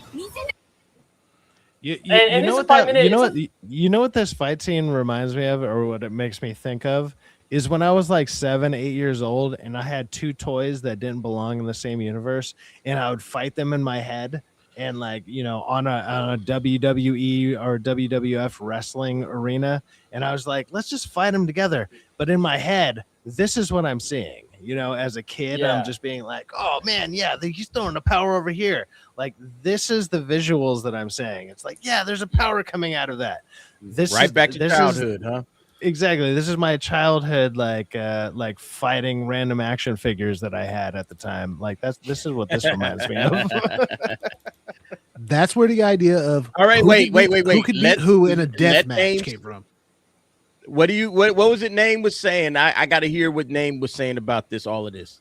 I look like I have hope for live action anime. Like if you get like a director that can do stuff like this, like look at that. Like it's like a limited budget, and you know that it is. But like the My Hero like live action, it assumedly has like a higher budget than this, and all it takes is good direction. Like live action anime, like we were talking about it in our like little private chat. You just need the right director, and I think you should because like you just ask one of these Sentai guys to like go direct your show, because like they have phenomenal like stunt choreography, like 50 years worth. But sorry, Stacy. No, I was crap. I forgot what I was going to say. I just had it in the back of my head.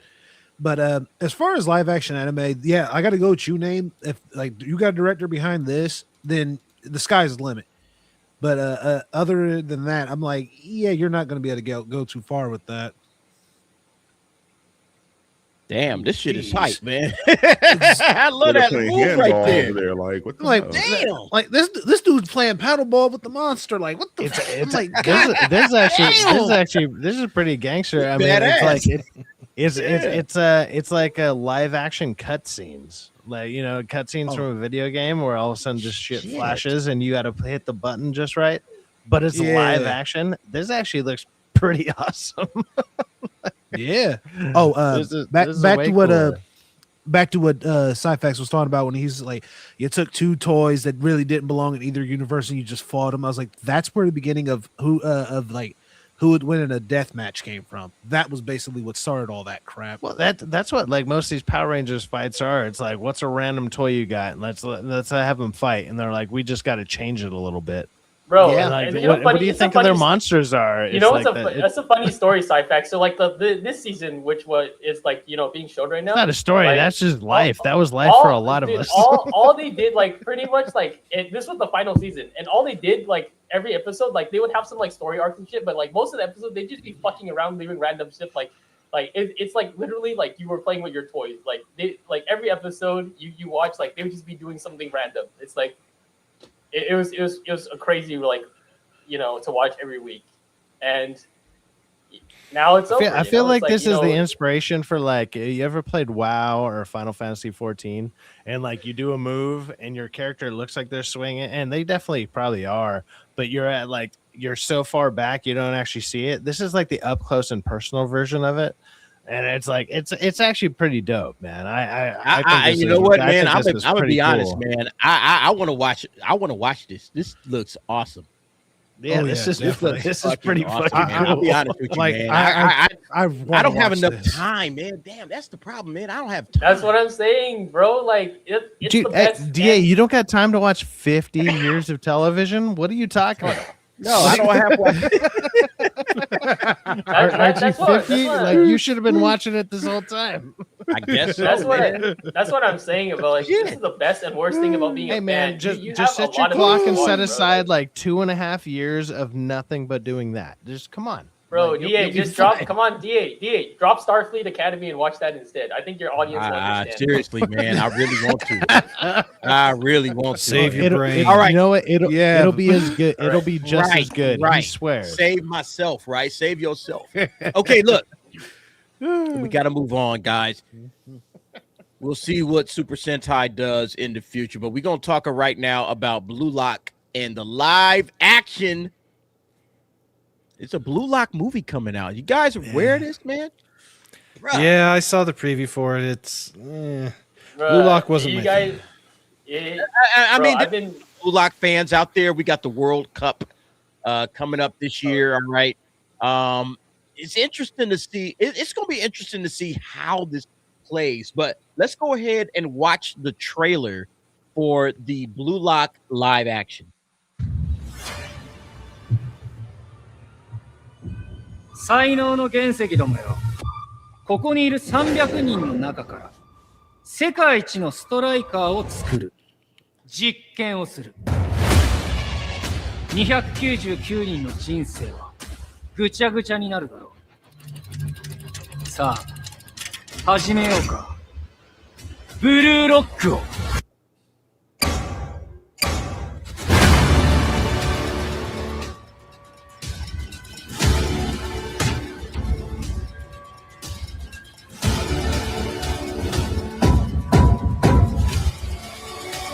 Oh, soccer will kill you. 俺はストライカーだ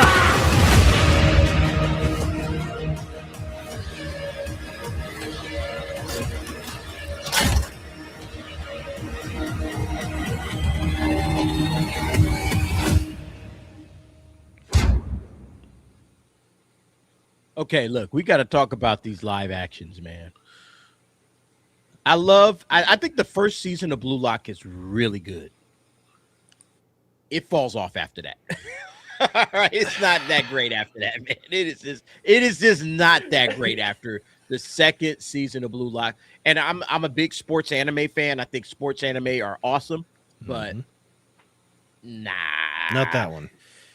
Not that one. Not that one. Yeah, the second season was very, very underwhelming. But I guess this is going to cover the first season. How do you guys think it's going to do? Brandon, let's start with you. I have no idea. I watched only the first episode of Blue Lock, and I was like, nah. You didn't like Blue Lock? No, I didn't like it. Whoa. Okay, interesting. I thought Blue Lock was one of the better sports animes that's been out there. It probably is, but I'm more partial to the boxer, the Japanese boxer. He's awesome. Hajime no Ippo? Yep, Hajime no Ippo. Yeah. Oh yeah, Hajime no Ippo is fucking awesome, man. Yeah, that's a good one. That's a good one. Kuroko no Basuke is good, as well as Ace of Diamonds. Those are my top three. Yeah, but I think Blue Lock is fire, man. Name. What do you think this is going to do? All right, Blue Lock.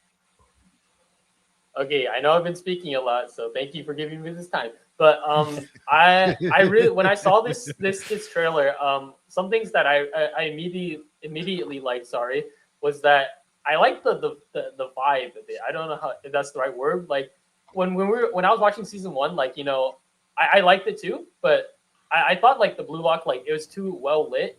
And the way this trailer is shot and like presented, it feels like more like they're leaning more into like the psychological element, because like can you imagine just being like that's what it's coming off as. This place secluded in the woods with like 300 other people, and like you're playing to be the best striker. Like I think the colors and like the shots that they're using like really like did a good job of like bringing that out. I think the one thing that we talked about in the chat, how are they going to handle like the crazy like auras and like, you know, the crazy shots? Like, what's that going to look like? Are they going to lean into it, or are they just going to like, you know, lean more into the live action? Like it looks good first trailer, but I might need to see a little more of like how they're going to handle the more like, you know, anime-ish stuff. Oddly enough, the way that they should handle the auras and stuff like that is actually the last thing you were just showing us with all the Rangers and doing all those effects and stuff like that.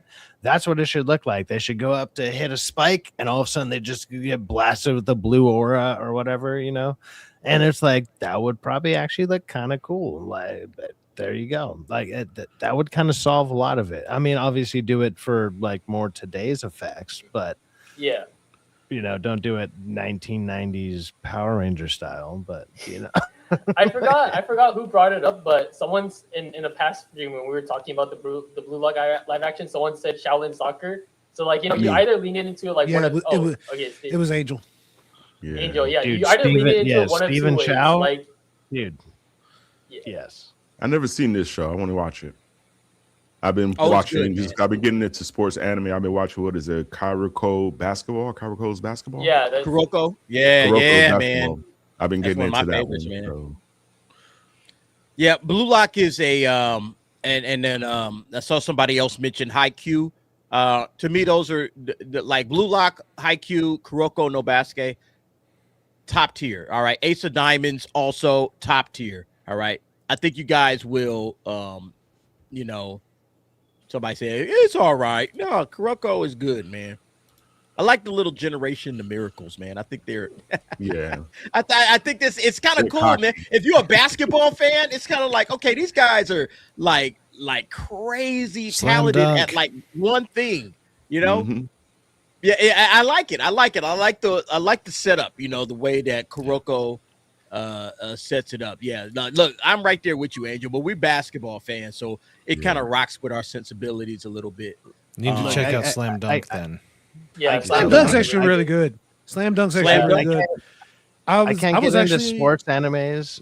Sorry, I just gotta say this. Like, yeah, boo you. But also, hey, check it out. I can't get into sports animes because That's all right. the idea of somebody yelling their special fucking move, like in anime, like right before they like shoot a 3 or something, they're like, 7.3 fire flame, and you're like, I hate That's kind of They done. call in they basketball, move out though. all the time. it that's doesn't what's work. done all the It doesn't work in sports. Sports is like you're. That to It doesn't work in to sports. you. They don't work in sports. Yeah, dude. Have you Yeah, played it 2K worked for me. basketball? It's called anime. on. Law. Yeah, there you go. 2K. It does. That's It doesn't. anime Dude, I'm the sorry, lore that in shit- that video it game. doesn't Everything work. they do. Everything about it. It's lame as hell. Like, come on. And also, hey, check this out. So when it comes to Blue Lock, name your top 5 sports that you like at all. Does volleyball even come close in your top 5?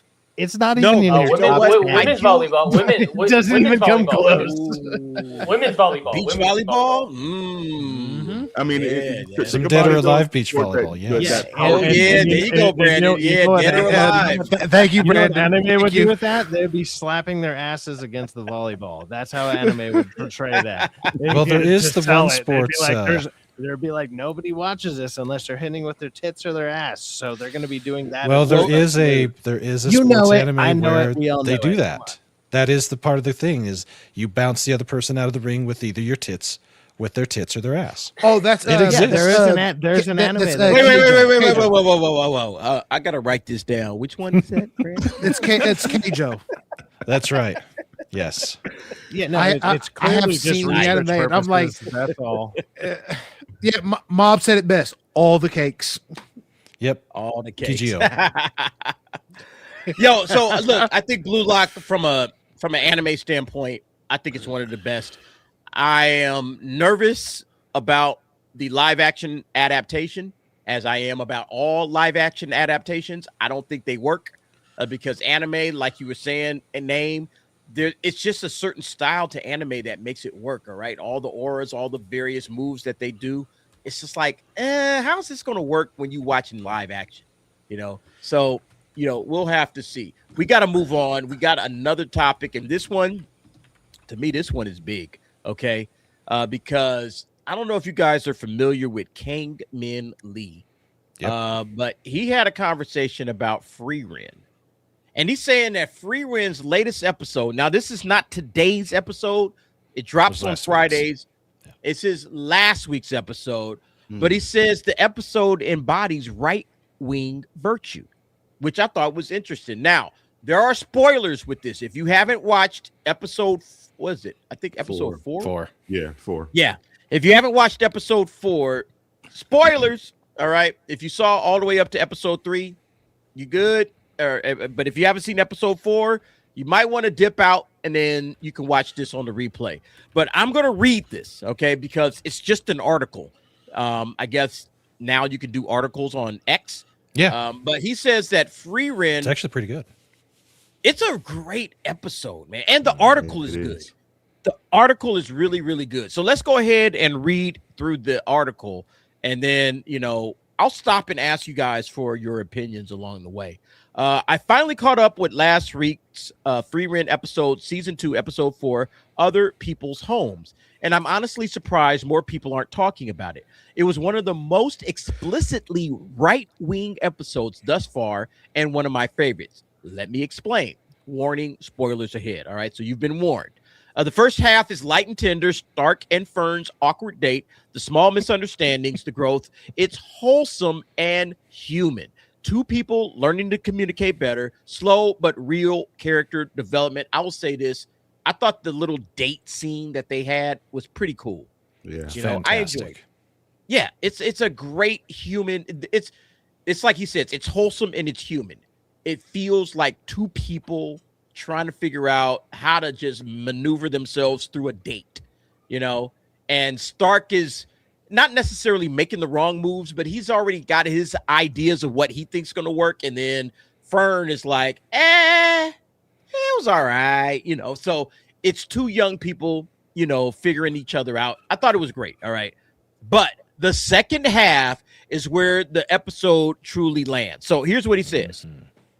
As Frieren, Fern, and Stark begin crossing the northern plateau, the party encounters a small village threatened by a powerful demon that's been killing adventurers, venturing north on the main road. The village chief asked for help slaying the demon in exchange for letting them stay the night. The trio agrees, but Stark hesitates and says, but it's just a 3-day trip along the main road to leave the northern plateau. There's no need for you to live in this dangerous place, is there? All right, so that's how Stark is saying, like, hey man, why don't y'all just move? Why are you here? Why don't you just move away from this dangerous area and raise your families out there, whatever? It's only a 3-day trip. It's not even going to take it long for you to get there. All right. This is, well, it says here, it's a practical question. Why stay somewhere dangerous when you could just leave for somewhere safer? The chief answers, this area is certainly dangerous, even by the northern land standards. But we were born and raised here. The land is full of our memories, of our families who could abandon their home. That is powerful right there, man. That is absolutely bloody, powerful, man. I love hearing that, man. Sounds familiar. That sounds very familiar. I wonder where this is happening. It's kind of like we ask, like, why would you abandon your home and not also stay there and fight for it because you love it so much? Like, what a all these people. That's a crazy question to ask. Like that's think about crazy, this, right? Think about this in terms of these people that immigrate to this country and come over and roll up into this country. It's like you basically abandon your home. The land that you lived with, wherever you may be coming from. I'm not even going to put it on a specific country, but you're coming over into this country as an immigrant, and it's like, why didn't you just stay and fight for your country? Why didn't you try to get your country right? Who could abandon their home? It's mind blowing when you sit back and think about this. But Frieren is dropping like bars right here, man. This is full of your family. This is where your grandparents were born. Look, he goes on. Kangman Lee goes on to say this, right? They show the shot of the two little children listening in on the conversation. He said that's the heart of this episode. This is not stubbornness. It's not irrational attachment. It's rootedness. The episode forces the viewer to confront something modern culture often dismisses. A home is not interchangeable. It is not just economic opportunity or climate preference. It is a memory. It is burial ground. It is inherited responsibility. Your home is not mere coordinates on a map. It's the ground your parents walked on, the streets where your posterity will play, the graves of those who came before you. That to me was like, yeah. That's why I can't leave where I live. I can't leave. Go ahead, Brandon. Speak on it, because I wanted to hear from you on this one, Brandon. Hold on just 1 sec. My wheeling decided to roll up on me. Hold on. Of course. All right. I'm just shocked to see Brandon's face. The next morning, it says here, the next morning they confront the demon. The battle is long and punishing. And while it lasts a while, of course, with stunning animation, they're able to deliver the finishing blow and slay the demon. So, they was going up against this demon. This guy was rough. He was a beast. He was a toughie. All right, Angel, while we're waiting on Brandon's comments on this situation, what did you think of this episode? Because you're this is your favorite anime, Frieren. What did you think? I mean, I agree with everything that gentleman said in regards to the episode. Home is, where you laid your foundation. Like, that's why I came back to New York, regardless of me being in California for as long as me being out there. New York is always my home. Like, one thing I always had stuck in my head that, was told to me when I was younger. You can leave your area, no matter how long you're gone, the people that are still going to be in the same spot where you left them at, the same stoop, the same park. Like, things are going to be the same when you come back. And that's literally how it was when I got back here. But in regards to this episode, like what I always touch about when it comes to Free, when they touch on everyday situations, everyday lively situations that you could relate to. And then with this episode, you could really relate to it. Like, I've seen this more of a, I mean, you're watching this without it being dubbed, so you're reading more. And, you know, sometimes you don't catch everything that they're saying. So you're going based off of the looks, the actions, the feel.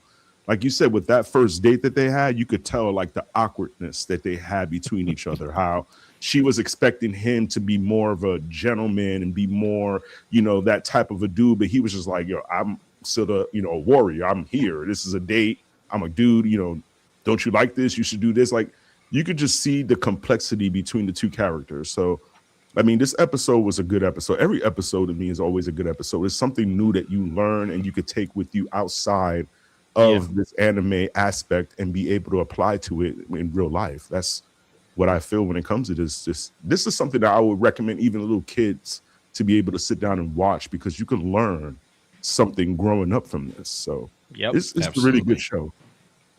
Brandon, can I speak on that? wait. I want to sorry. hear from Brandon. I got to hear Yeah. from Brandon because he was. So- I'd asked him. Okay, Brandon, go ahead, man. This brought up something from my own family history and my own history. Most of my family, they've lived out here in Idaho for a little over 100 years now. In some cases, closer to about 150.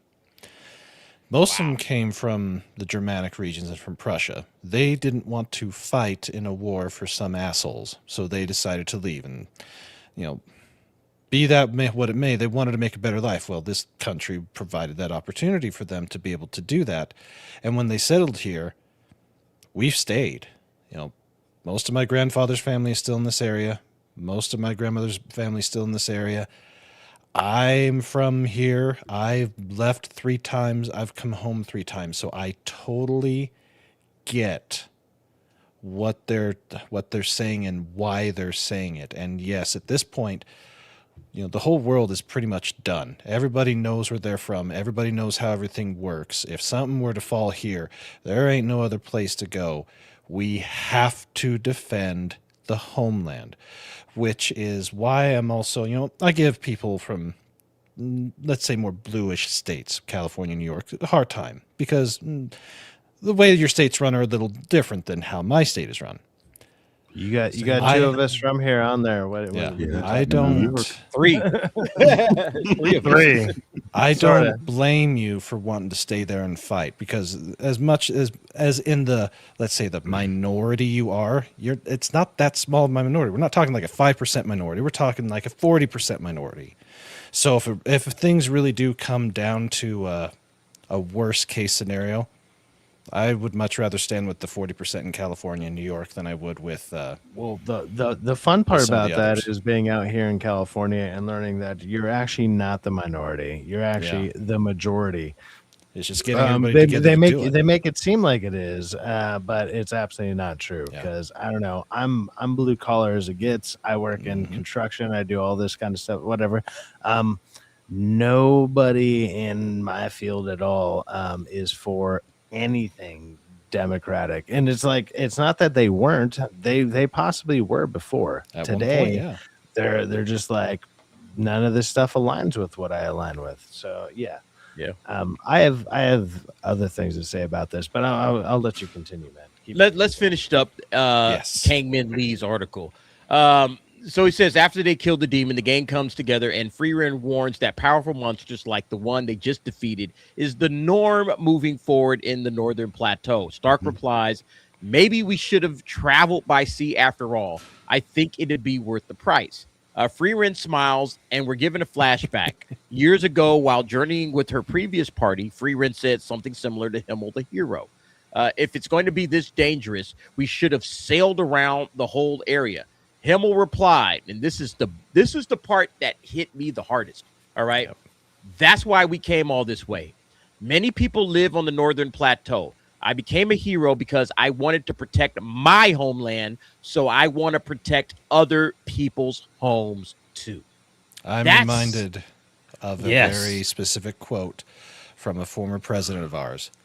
We choose to go to the moon not because it is easy, but because it is hard.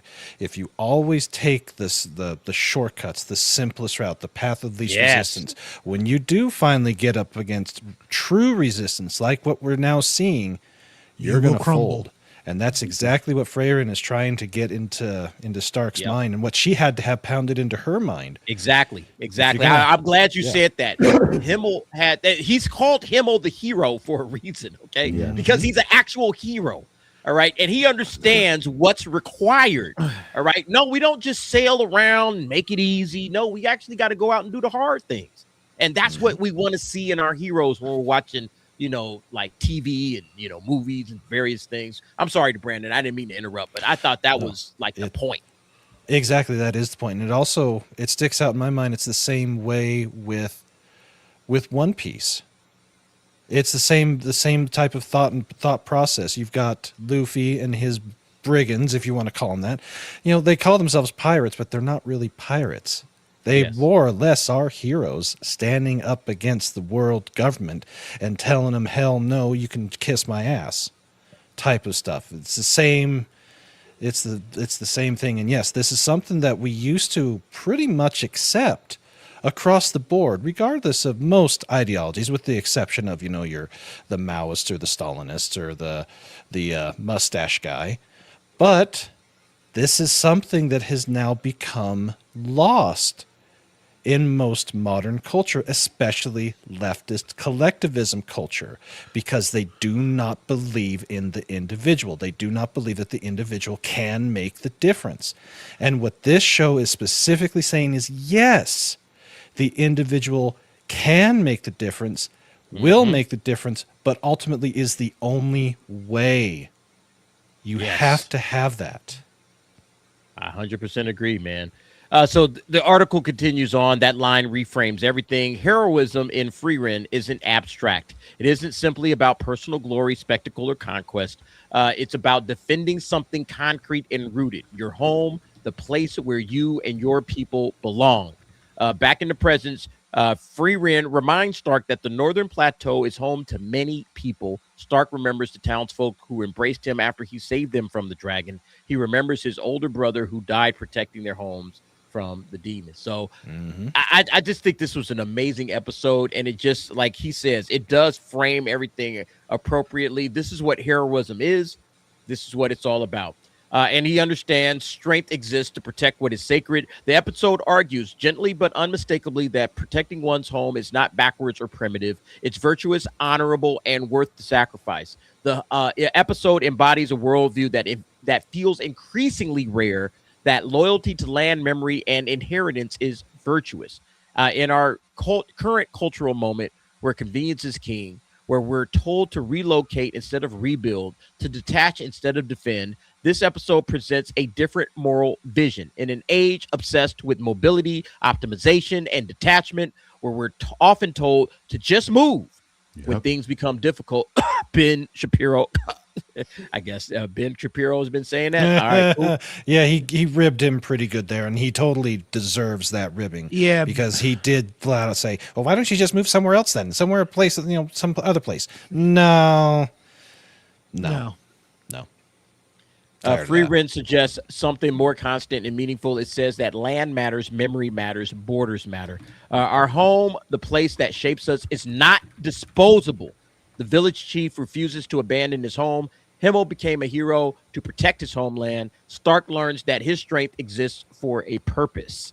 This is fundamentally right-wing virtue, loyalty to home, reverence for inheritance, the belief that some things are worth standing your ground for, even at the cost of your life, and the conveniences you amassed. And what makes Frieren powerful is that it doesn't convey timeless themes through preaching. It allows the audience to resonate with the message through story. This is something that Hollywood doesn't get.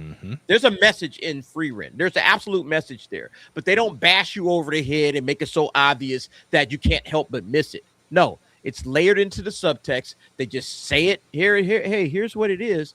And you as the audience, you understand it because it hits you. It's built up through character development. It's built up through the way the story is laid out to you.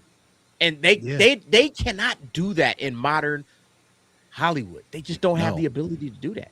That's because they all have that left-wing collectivist mentality that says none of this is something. None of this is virtuous. There's basically no point to any of it. Why fight it? That's one thing. Yeah.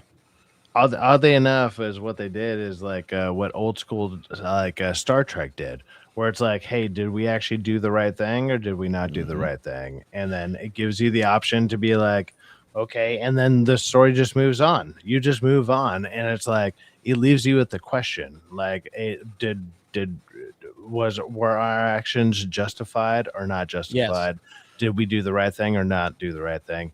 And it leaves you in limbo or whatever. And this is a great episode to do something like that. And I mean, I would say a lot more, but it's your channel, so I'm not gonna go into it. So, I mean, well, no, I mean, I think I would say my piece on it, and I know we're not going political. Subscribe to Sci-Fax. Sci-Fax will have a full dissertation about episode 4 of Free. I actually probably will. Stop and think about it, if you stop and think about it, it actually makes a lot of sense, because it's not just the story, what they're trying to tell you in Frieren. Think of it like this. One of my favorite animes, G Gundam. The character in that story, his main thing is, I'm fighting for my family. No matter what he's doing, Domon Kashu is fighting for his family. He's fighting for his father, who is cryogenically frozen. He's fighting to avenge his mother, and at first he thinks his enemy is his brother.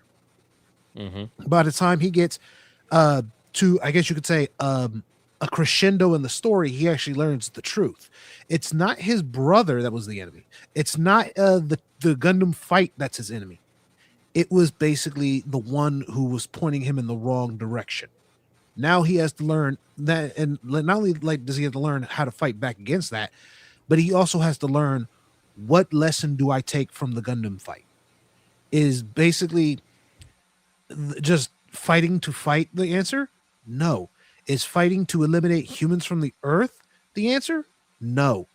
It's fighting to find a balance, to appreciate what you have, but yet still basically fight for something greater. And I think that's, even though Frieren's not an anime of mine, I still respect it for what it's doing, and it's actually telling that lesson properly. I agree. Even I feel like, even though, like, you know, the message and, like, you know, this article centered around, like, you know, physical, like, tangible, like, borders. Damn you, stuff, Brandon. I feel like you can also, like, tie this, like, you know, this mission, or, like, you know, the message to, like, you know, why we fight so hard for, like, our franchises. Like, why, you know, it's like, you know, you ask, like, why are we still talking about, like, Star Wars? Why are we still talking about, like, Star Trek? Why are we still talking about Marvel? We need Tequila Gundam, damn it. W, Brandon. Keep going, name. No, but it's like why are we like, you know, still invested in these products? Like, you know, is everyone saying, like, oh, it's dead, like, move on? Like, we care about these because we've built a home in these products, like, in these, like, franchises and, like, stories. Like, you know, I can't tell you, like, how many times I've had a bad day, and then, like, you know, my first instinct is just, like, you know, put on, like, one of my favorite shows, because it's an escape from, like, all the bullshit that I've been dealing with. And, you know, just like to give that up, to give, like, up, like, my memories, like, you know, the joy, like, all the good times I had, like, you know, you're telling me to give it up because, like, some idiot right now is running it? Like, no, I'm not giving it up. Like, it might be futile. It may like, you know, take a long time, but I believe that eventually, like, we can take back, like, the brands that we've lost. Same as like what's happening to America. I think it's not going to be an easy fight. It's not going to be easy. Nope. You gotta do a lot of cleaning, but absolutely we can take back. If everything was easy, there'd be no reason to fight for it. Exactly. I prefer the hard fight. It's like Bruce Lee said, don't pray for an easy life, pray for the strength to endure a difficult one. Yep. Yeah. I just linked the article for Kangmin Lee in the chat. It's also going to be in the description of the video. So if you guys want to go back and review it and read it for yourself, we're not going to keep reading through it, but I think it was a great point that he made. And yeah, there are some things worth fighting for, like your country. All right, like your land, your neighborhood, your house. In my case, my city and my state. I still, I'm still in Cali. People are, how come you still in Cali, DA? Cali is a, liberal cesspool. I'm like, you're right, it is. But, I'm going to stay here and do what I can do to try to make things better, because I know it can be better and it will be better, So that's just my opinion on the situation. All right, we got to move on. I have to say this real quick. Go ahead. My Weebling just came by and said, wait, that guy there in the center, she looks cute. I'm like, that's name. That's a dude. Oh, hey, I'm the. It's a compliment. She's complimenting you. I'm the trap, bro. We gotta hit one anime trope. Okay, I'm the trap in the group. Okay. Yeah, you gotta hit that. You made a slap. Thank you. Oh man, too funny. Name is the trap. Got it. Perfect. Thank you. All right. That was set up perfectly. We're gonna finish things with the spring season, which is coming up soon. There is a movie that's gonna be dropping in the spring on Crunchyroll. Guess what? Reze Arc. All right, Chainsaw Man.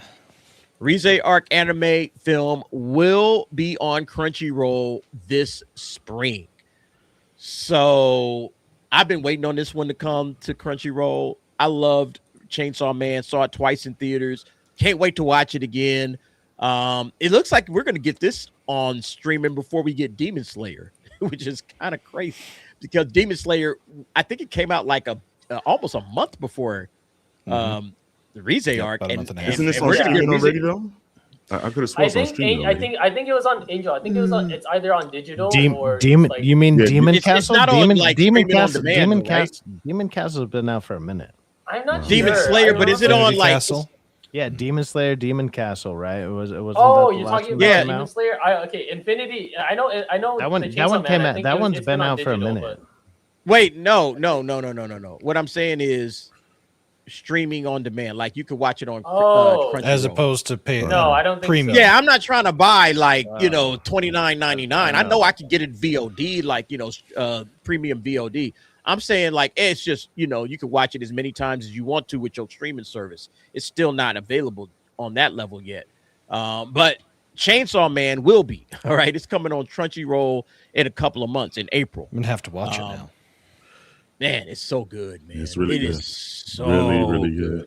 There's simply easier ways better, to though. watch both of these very easily. High anime. Sorry. But look, man, they cracking down on that sci fact. So some of them little, they might dry up soon, man. You might have to go legitimate. $7.99. Yeah. But yeah, I feel like this was, in my opinion, Screen like record. better in a lot of ways than Demon Slayer Infinity Castle. And I like them both. Don't get it twisted. I love them both. But I feel like this movie right here was better in a lot of ways than Infinity Castle.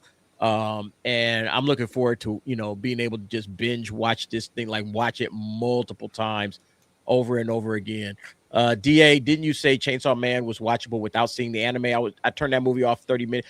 I thought it was. All right. I thought it was. I turned that movie off in 30 minutes. I was like, what the fuck, simp dude? Am I watching? Is this even happening? I mean, oh yeah, he's a Makima simp. There's no question he's a about big that. old simp. To be fair, like I think like the whole like simp thing is like, I think that's mischaracterization. It's like a deeper part of like his character. So he's because naive. like bro, this man grew up like struggling. So like this is like bro. Yeah. He's just struggling. Female And then attention's a powerful thing. He's like 17, 18 years old, and he has his first interaction with like decent looking women, and he's actually getting attention from him. And he just wants to touch some That's boobs. how most just wants to touch some boobs. Yeah. That's all he wants to do. He just doesn't know what to do with it, though. Yeah.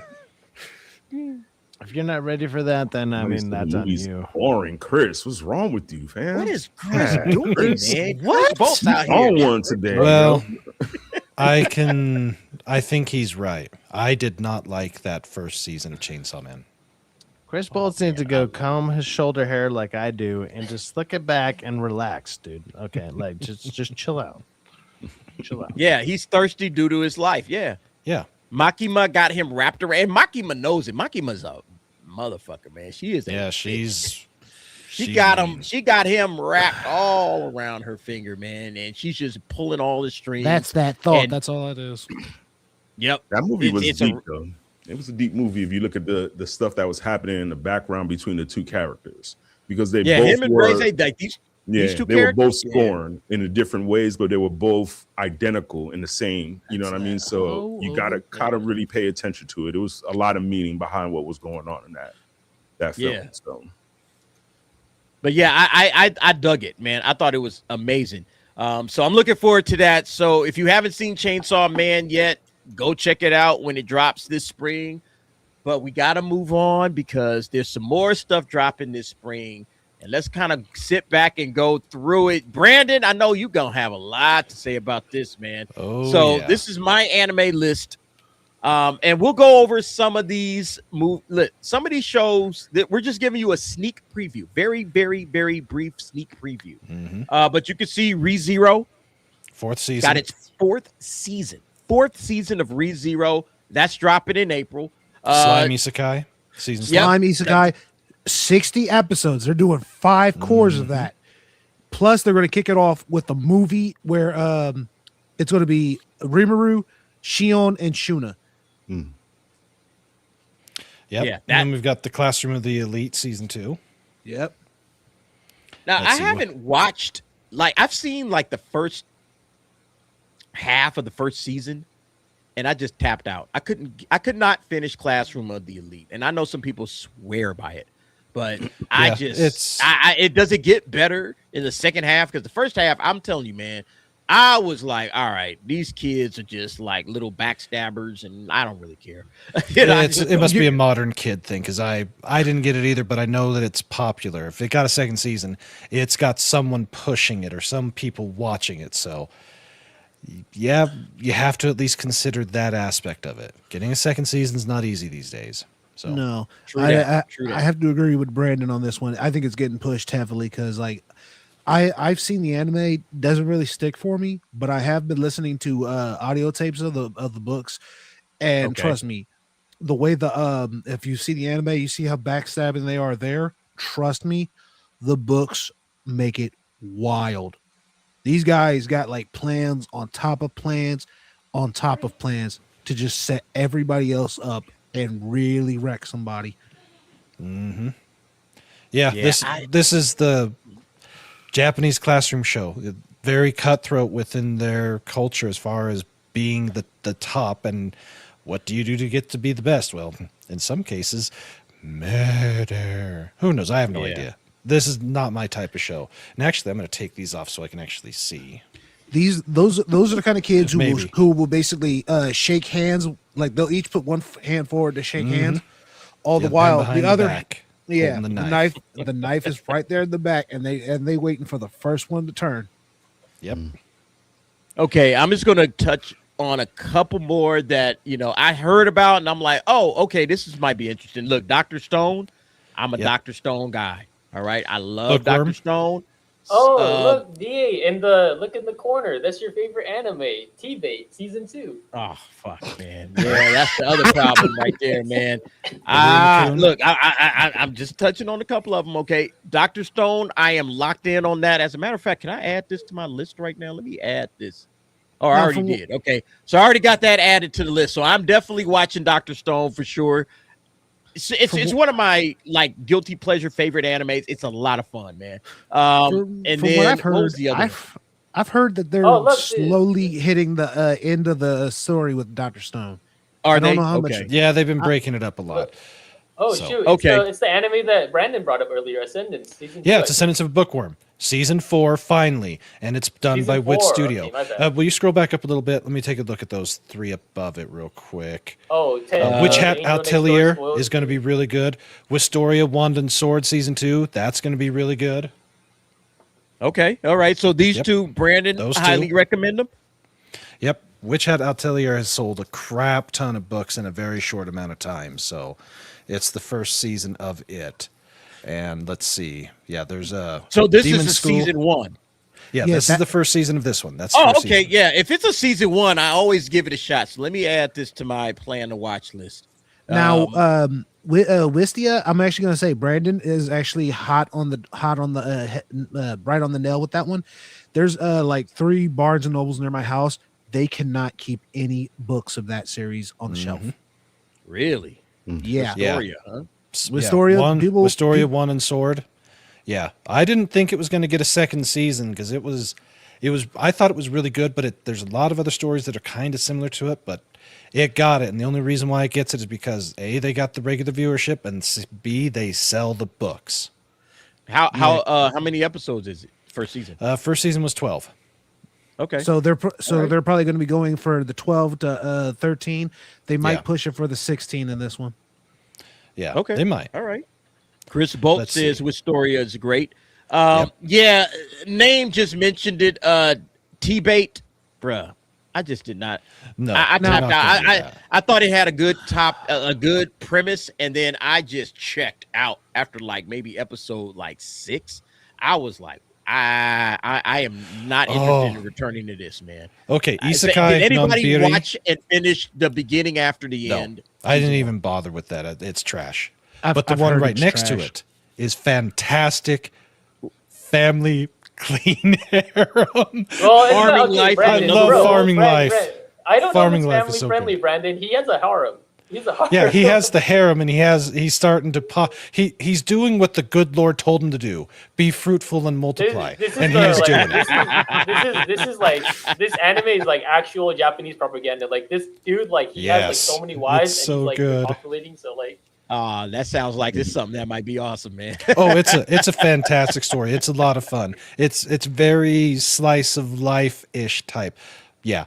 The first season was great. I didn't think this is another one that I didn't think was going to get a second Sounds season. like and here it Japanese is. Mormonism, but okay. I'm down. No, it's not that. No. It's their own version. It's their own harem. One They guy they has love the multiple harems. wives. What do you call that? Gotta get that birth rate up. up. Yeah, those are rookie numbers. We need better than that. Yep. Okay.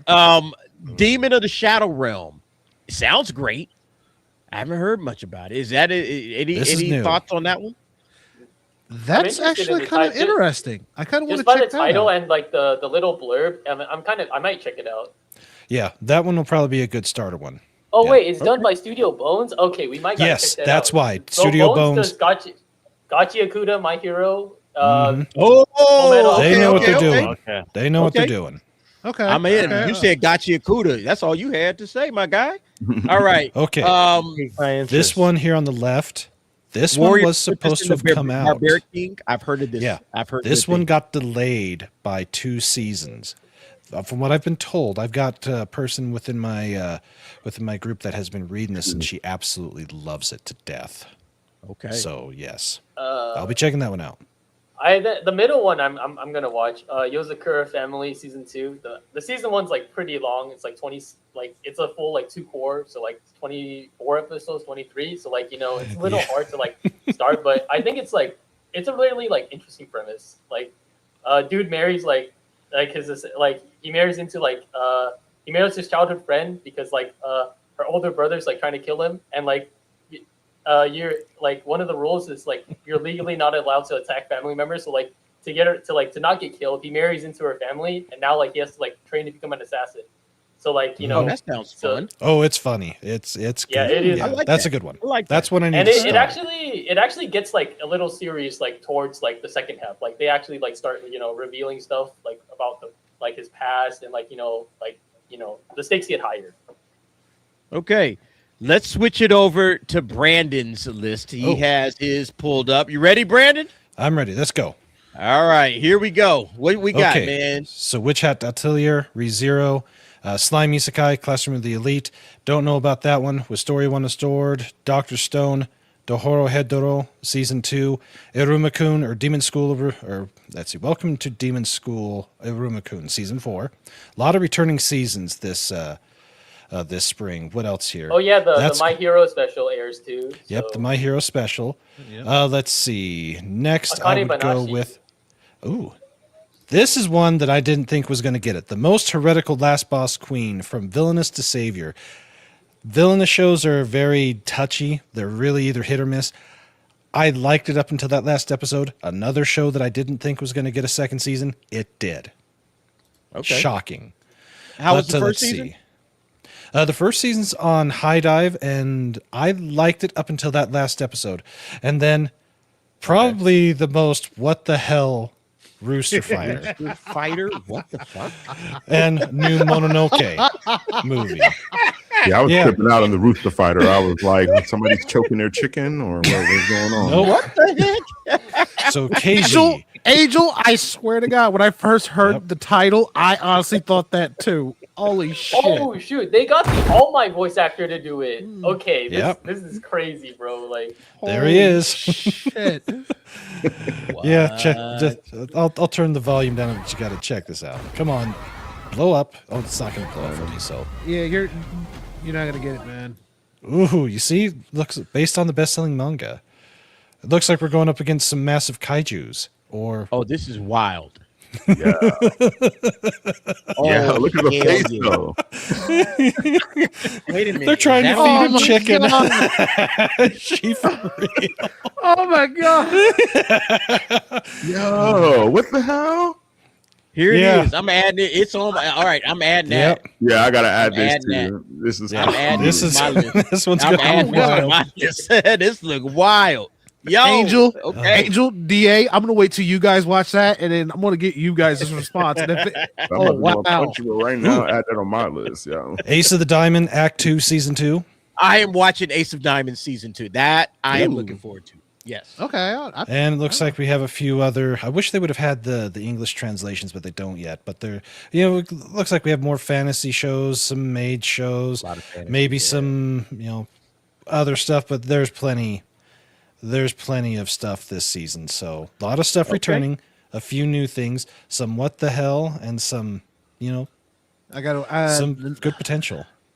another show I'm waiting for. I gotta wait till I think maybe the summer for it, but it'll be worth it. Waiting for. Oh yes, there is waiting one for for, summer, and I was shocked at who got it. Amazon got Ghost in the Shell from Science Saru. They got the Ghost in the Shell. Really? Wow. Yeah. And besides that, we've got Mushoku Tensei Season 3 in the summer, Bleach, 1,000-Year Blood War, The Calamity. That has to be Sparks coming of to an end Tomorrow. soon. Yeah. This is the other one that I never thought would get a second season. Skeleton Knight in Another World is fantastic, but they've got a brand new studio. This is their first one that they're doing. And I'm hoping that it's awesome because the first season was fantastic. I just watched it again. If you haven't seen it, this is fun as hell. It's okay. It's okay in English. It's really good in Japanese. I have actually seen Skeleton Knight. It is actually worth the watch. Yes. But the fact that a brand new studio is taking over season 2, that could be make or break. Yep.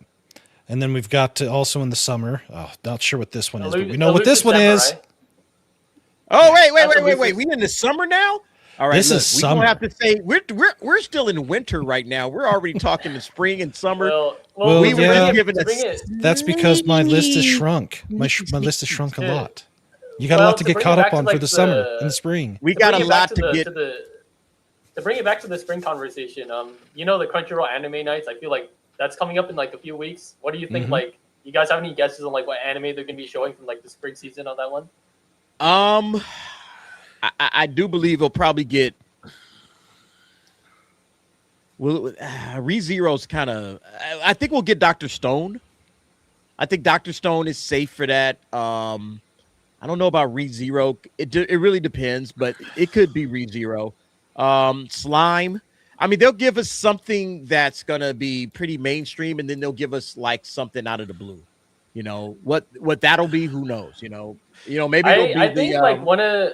I'm guessing one of them is going to be like Akane Banashi. We kind of skipped over it, but I remember like we highlighted it like a few streams ago. It's the one where like about like Japanese poetry competition, and like I think yeah, that's that the would spring. Be one. Yeah, okay, it's that for sure. That could be that out of nowhere one. Yeah. The Akane Banashi. That one.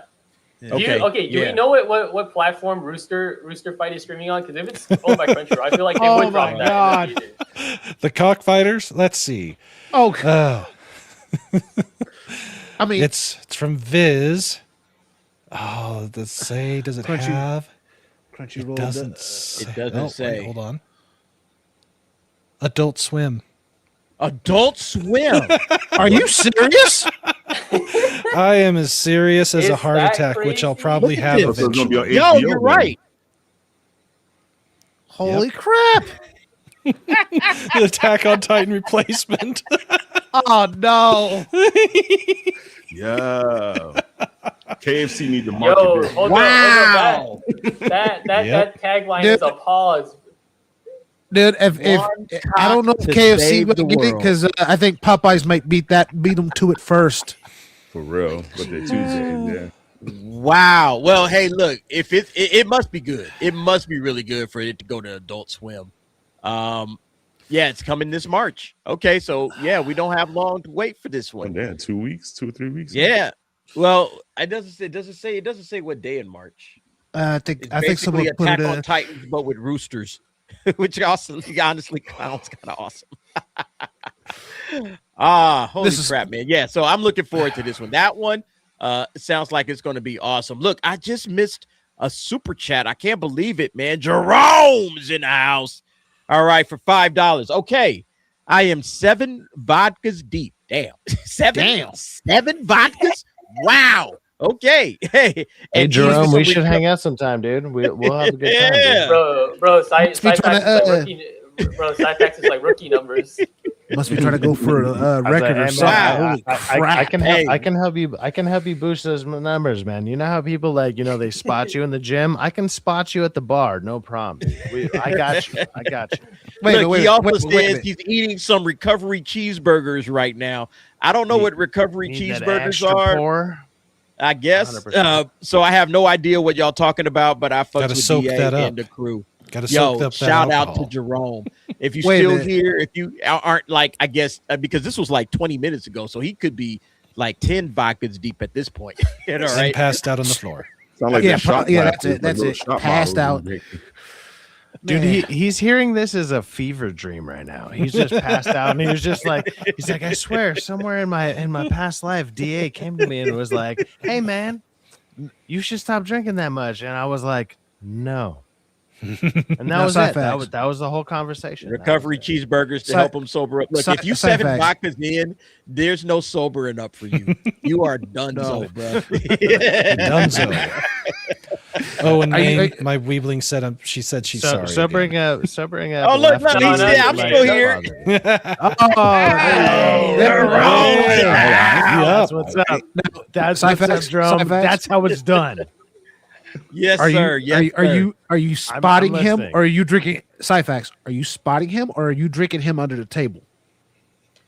Well, I mean, he might be drinking whatever falling off my chin while I'm just chugging the bottle. So I mean, Yo, that's a so crazy he might be visual. under the table, and it's gonna be gross. But at crazy the same visual, time, bro. when you're That's drinking an as much, absolute when you're pause drinking, on that when you're visual, drinking, sir. when you're drinking as much as we're drinking, it's no holes barred, dude. It's no holes barred. It's all good. All right, guys. Bro, Look. I think Jerome took a shot every time I talked about Super Sentai. Oh Probably. damn, dude! That's gonna be liver. Is he That's dead? Liver trouble, dude. That's what I'm saying. That whole Did he hour die, though? of Super You know what? Sentai. Did he die Yeah, though? was- He didn't. He's still Oh, here in the chat. He shit. even responded. What a Name fucking said it again. fantastic human being. Every All time, right, every guys. time I We pulled about up, to wrap some. We about to wrap this up. Jerome. What are y'all watching right now? Let me go. Let me start. What are we watching right now in the world of anime? I want to watch Scarlet. I'm gonna go watch Scarlet. I was supposed to watch it this week, but I was sick. That's why there was no nightcap on Tuesday. That was the day I was gonna go watch Scarlet, and I was like, bro, I can't get up out. I cannot move out of this bed. And so it's okay. It's good, DA. I think like last week it was like the limited IMAX release, and then now I think they're moving to a wider release. So depending on what theater you hit, you might have better options, better access. Got you. But yeah, that was one thing that I was going to watch. Obviously, I'm watching Frieren. Still watching Frieren. I am watching Hell's Paradise. All right, that's really, really fucking good. So I'm watching that. I'm watching Sentenced to Be a Hero. think and I'm still watching Vigilantes. So those are the my mainstays. All right, what I'm watching at this particular moment. Brandon, what's on your list of must watch this week? You're muted. I have trimmed the list down a little bit.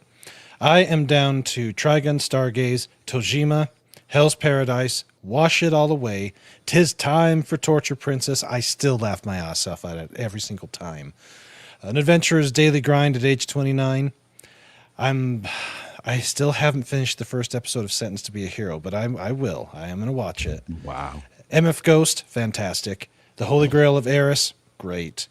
Roll Over and Die, better than I expected. And of course, Frieren. And the only show that hasn't started this season, JoJo's Bizarre Adventure, Steel Ball Run. Yeah, that's right. I got to watch that. I got to get to that, man. 32 days, and that one starts. All right. Man. Name. I'm What you watching right now, I'm gonna have Name? to start JoJo all over again. Okay, so Wow. oh, sorry. What did you say?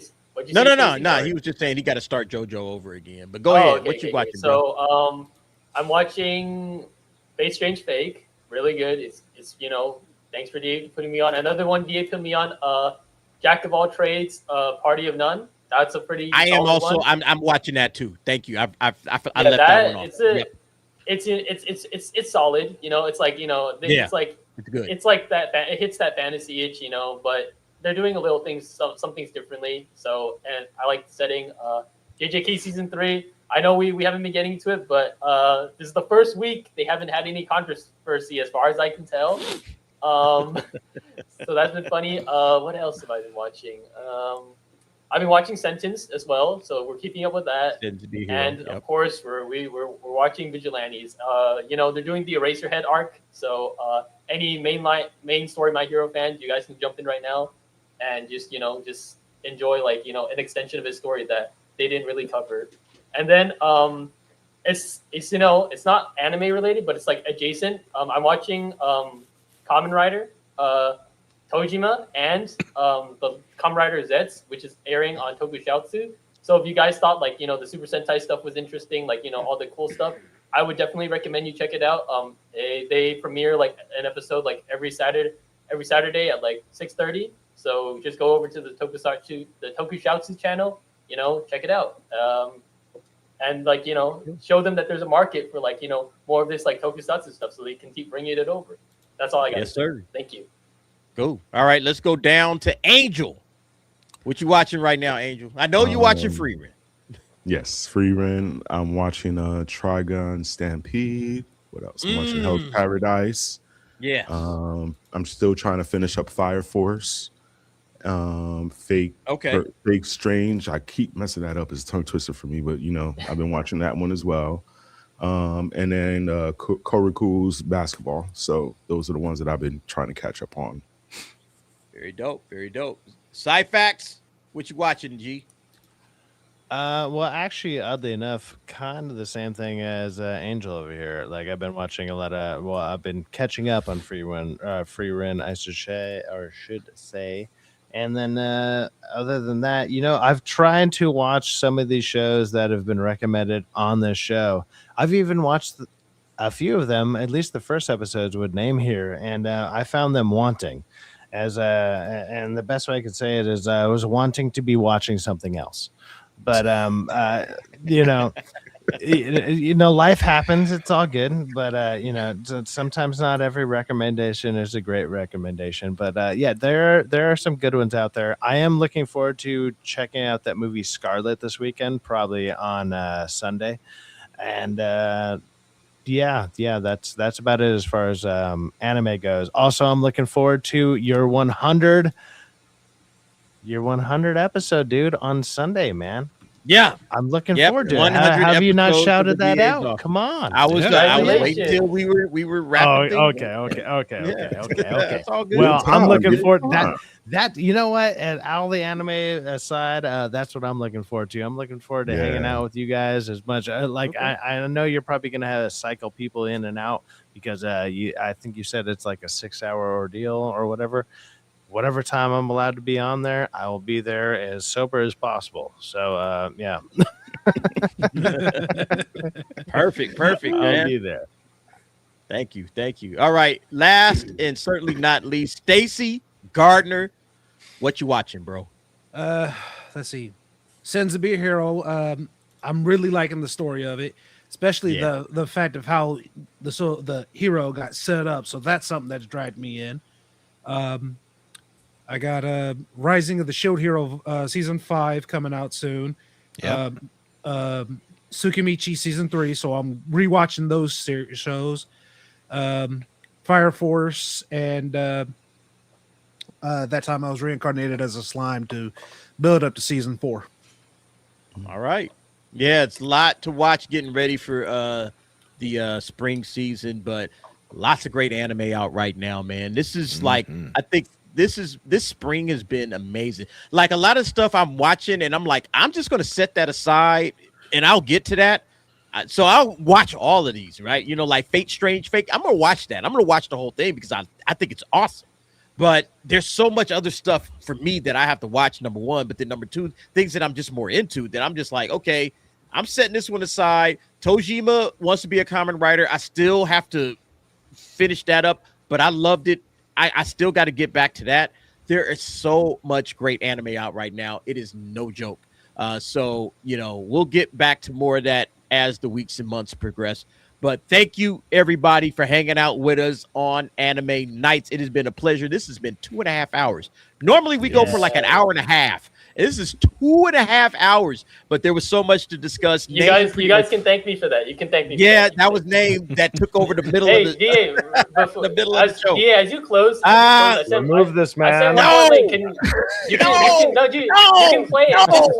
Just play it. Please, DA, I need this. Just play it. Don't do it. Don't do it. And no, remove him and just pretend it never happened. All right. Last one. You'll be sorry. We can talk over this. It's just I just thought it was a really cool way to close. I'm gonna talk over you just out of principle, dude. There you go. Wait. That's tight. That's tight. Oh, senpai, get the. That's legacy right there. That's legacy. That's dope, man. I love it. You know, pour one out for Super Sentai. 50 years every year, and it's coming to an end. And you just gotta, you gotta respect it, man. They lasted as long as they did. Like most shows, think about how long some of these shows last. They don't even last like 5 years, 4 years. This thing lasted 50 years, and it inspired so many great stories to come behind it. You know what I mean? Shows usually last about 3 to 4 years, depending on the hype of not just the show itself, but the fans behind it. But for this to last 5 decades, that tells you there's some magic there that cannot be replicated. Yep, absolutely. All right, guys, that'll do it for me. Everybody, have a good weekend. The DA's office 100th episode is going to be dropping this Sunday. We are going to do a 6-hour extravaganza. All right. So I got a list of guests that are going to hopefully be able to make it. They've all said, yeah, I should be able to squeeze through for a couple. So we got some names that are going to be, am I invited? Be nice. Folks will be dropping in, hanging out. We'll have our usual guys, Cyfax. Hopefully we'll make it. I don't know if he's going to be too drunk to log in, but we'll find out. I'll try. Angel, I'll try to be. He'll try to be. Angel's gonna be there, so hopefully we'll see y'all there. We'll also get Hold My Dual Shocks, and Rockefeller Plaza. Uncle T, of course, will be invited. And then we got a lot of cats, people that I stream with, basically. So you can probably figure out who's gonna be on there. If you've seen me streaming with other people on other shows, or people that maybe we raid, some raiders that we send you guys to the raids. Some of those guys will make it on there. So, we'll see how it works. But everybody, thank you very much for another great episode of Anime Nights. 15 episodes in the books. Everybody have a good rest of your weekend. We'll see you on the next one. Take care of yourselves. And that'll do it. Oh, and look for some of these clips, because we're going to probably try to clip some of these and throw them up on Anime Heads. All right. So if you're not subscribed to Anime Heads, subscribe over there. We're going to try to share the wealth and build that channel out. So just, keep that in mind. Anyway, y'all have a great one. We will see you on the next one next Friday, and y'all take it easy. Peace.